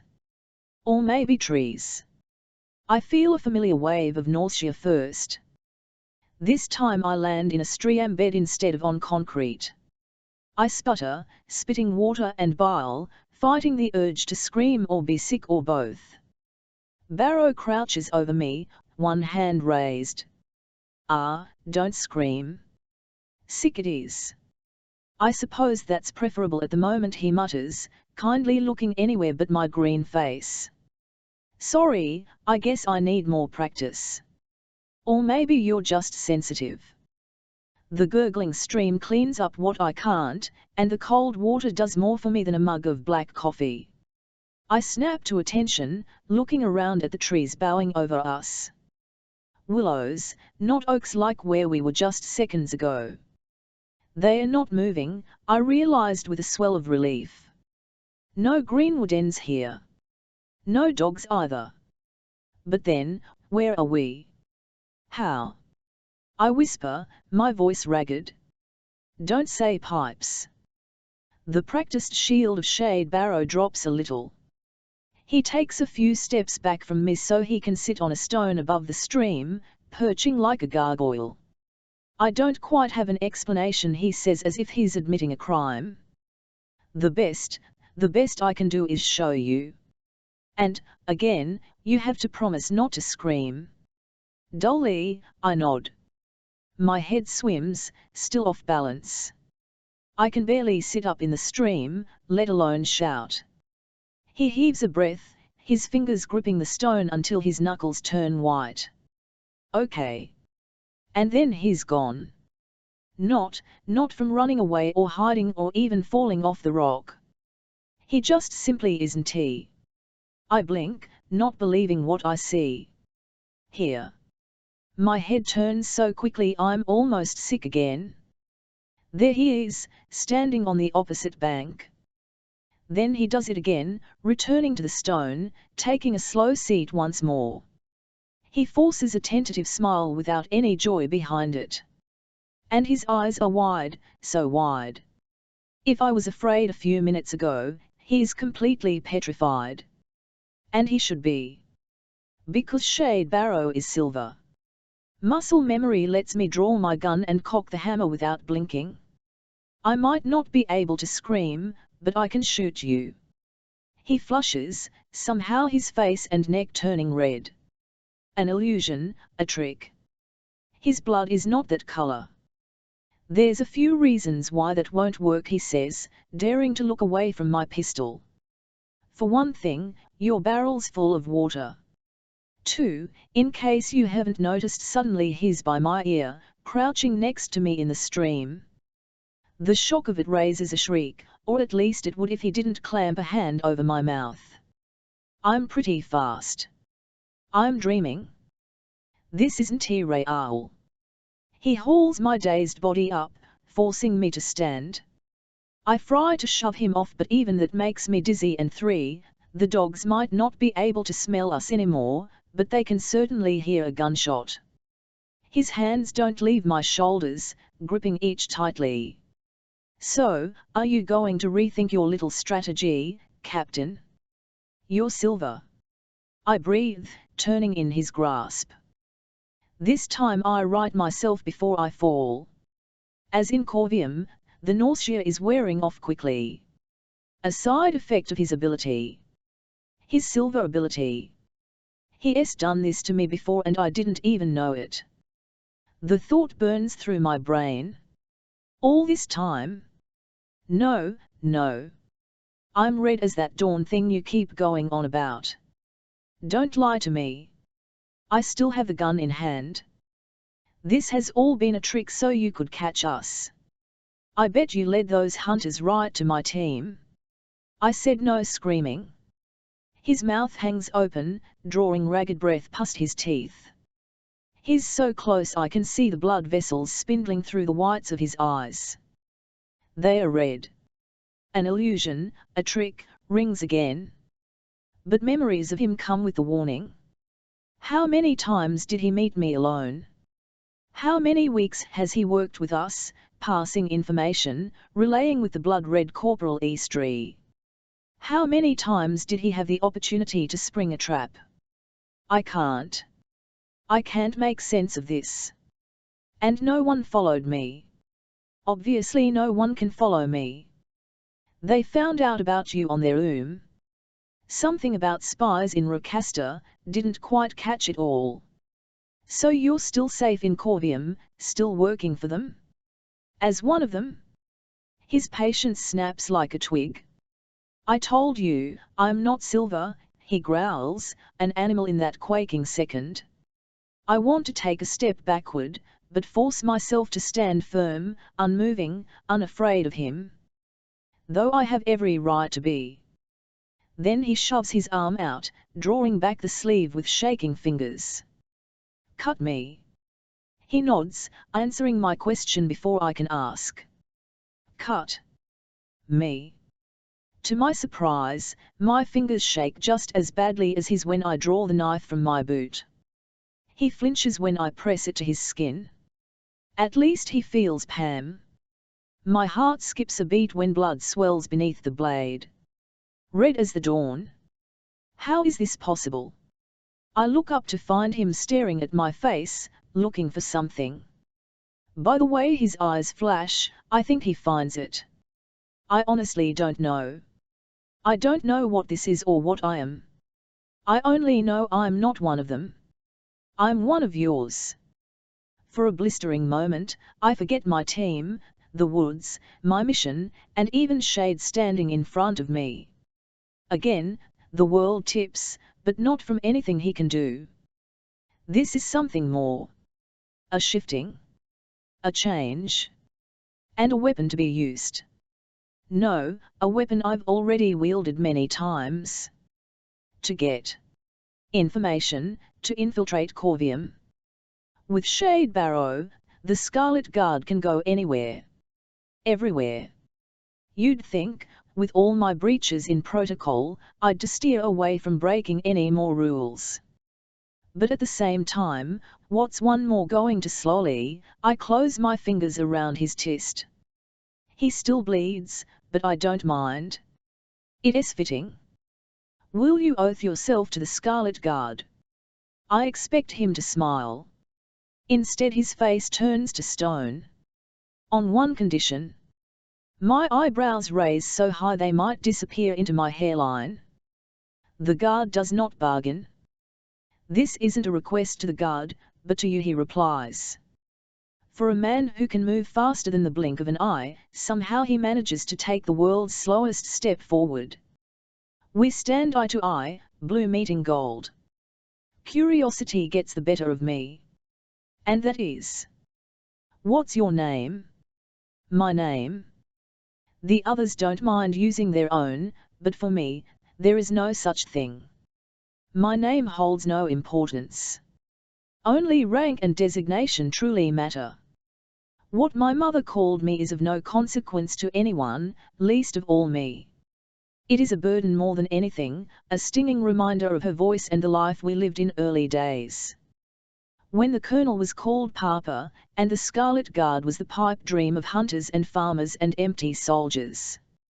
My name is my mother, my sister Madeline, and their graves dug in the frozen ground of a village no one lives in anymore. Shade looks on, expectant. I realize he's holding my hand, not minding the blood coagulating beneath my fingers. My name is Diana. For once, his smile is real. No jokes, no mask. Are you with us, Shade Barrow? I'm with you, Diana. Then we will rise. His voice joins mine. Red as the dawn. The following message has been decoded confidential. Senior clearance required. Day 34 of Operation Red Web, Stage 1. Operative, Captain redacted. Designation, Lamb. Origin, on the move.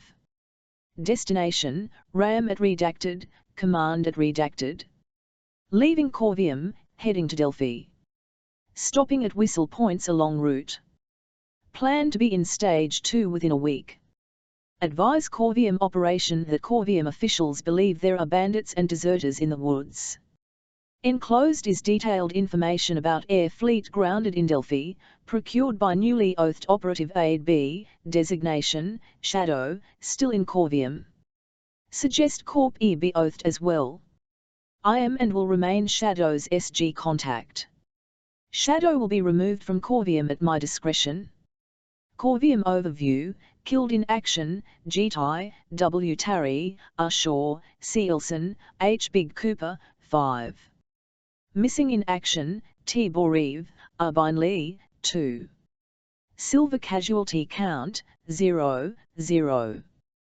The following message has been decoded confidential, senior clearance required operative, general redacted. Designation, drummer. Origin, command at redacted.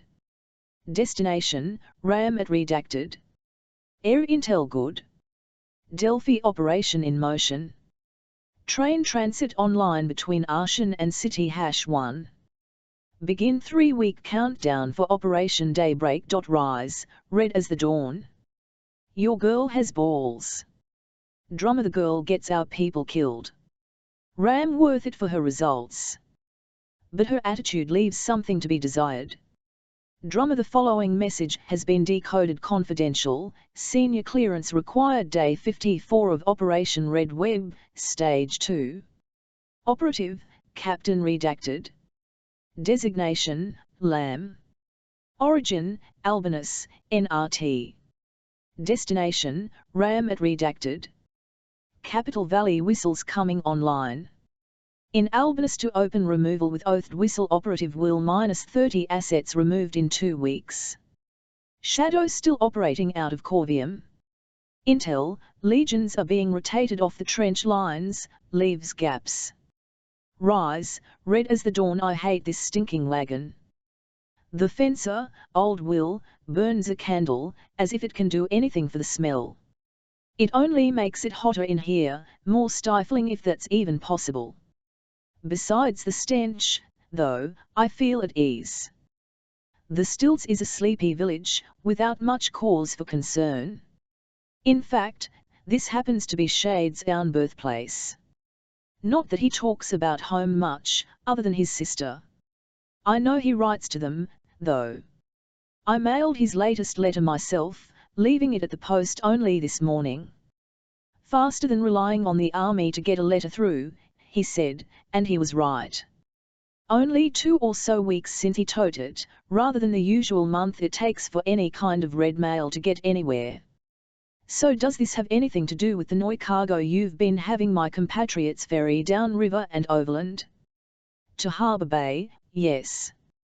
Will glares at me, eyes so bright for someone his age.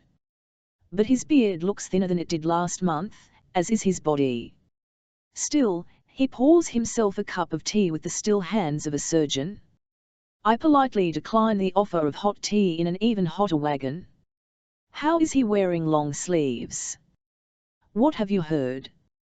This and that. Wily to the end, these whistles. It's true. We're beginning to move people, and the whistle network has been integral to that operation. I'm hoping you'll agree to join the same. Now why would I be stupid enough to do that? Well, you were stupid enough to oath yourself to the Scarlet Guard. But if you need more convincing. With a GRM, I pull 5 silver tetrarchs from my pocket. They barely touch the small table before he snaps them up. They disappear between his fingers. More for every item. Still, he does not agree. Putting on a show like the other whistles did before I eventually won their agreements. You would be the first to refuse, I tell him with a slick smile. And our partnership would cease. He waves a hand, dismissive. I do fine without your sort, anyways, is that so? My smile widens. Will is no good at bluffing.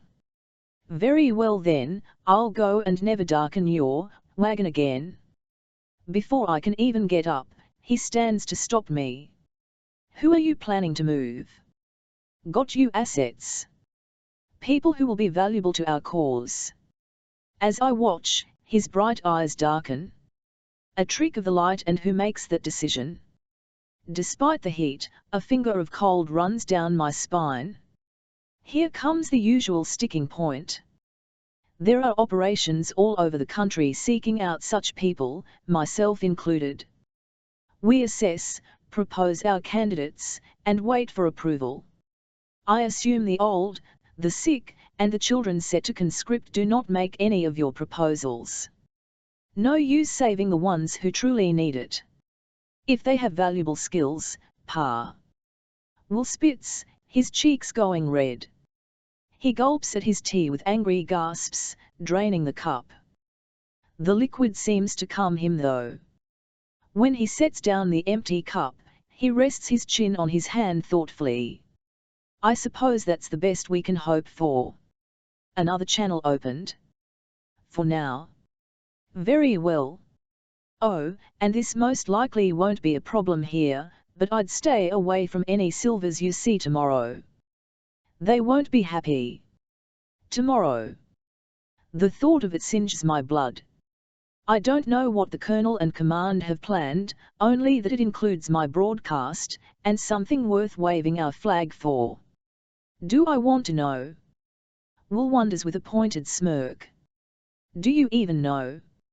I have to laugh openly. Do you have anything stronger than tea? He doesn't get a chance to answer, as someone starts pounding on the wagon door. He jumps, nearly smashing the cup. I catch it deftly, but my eyes are on him.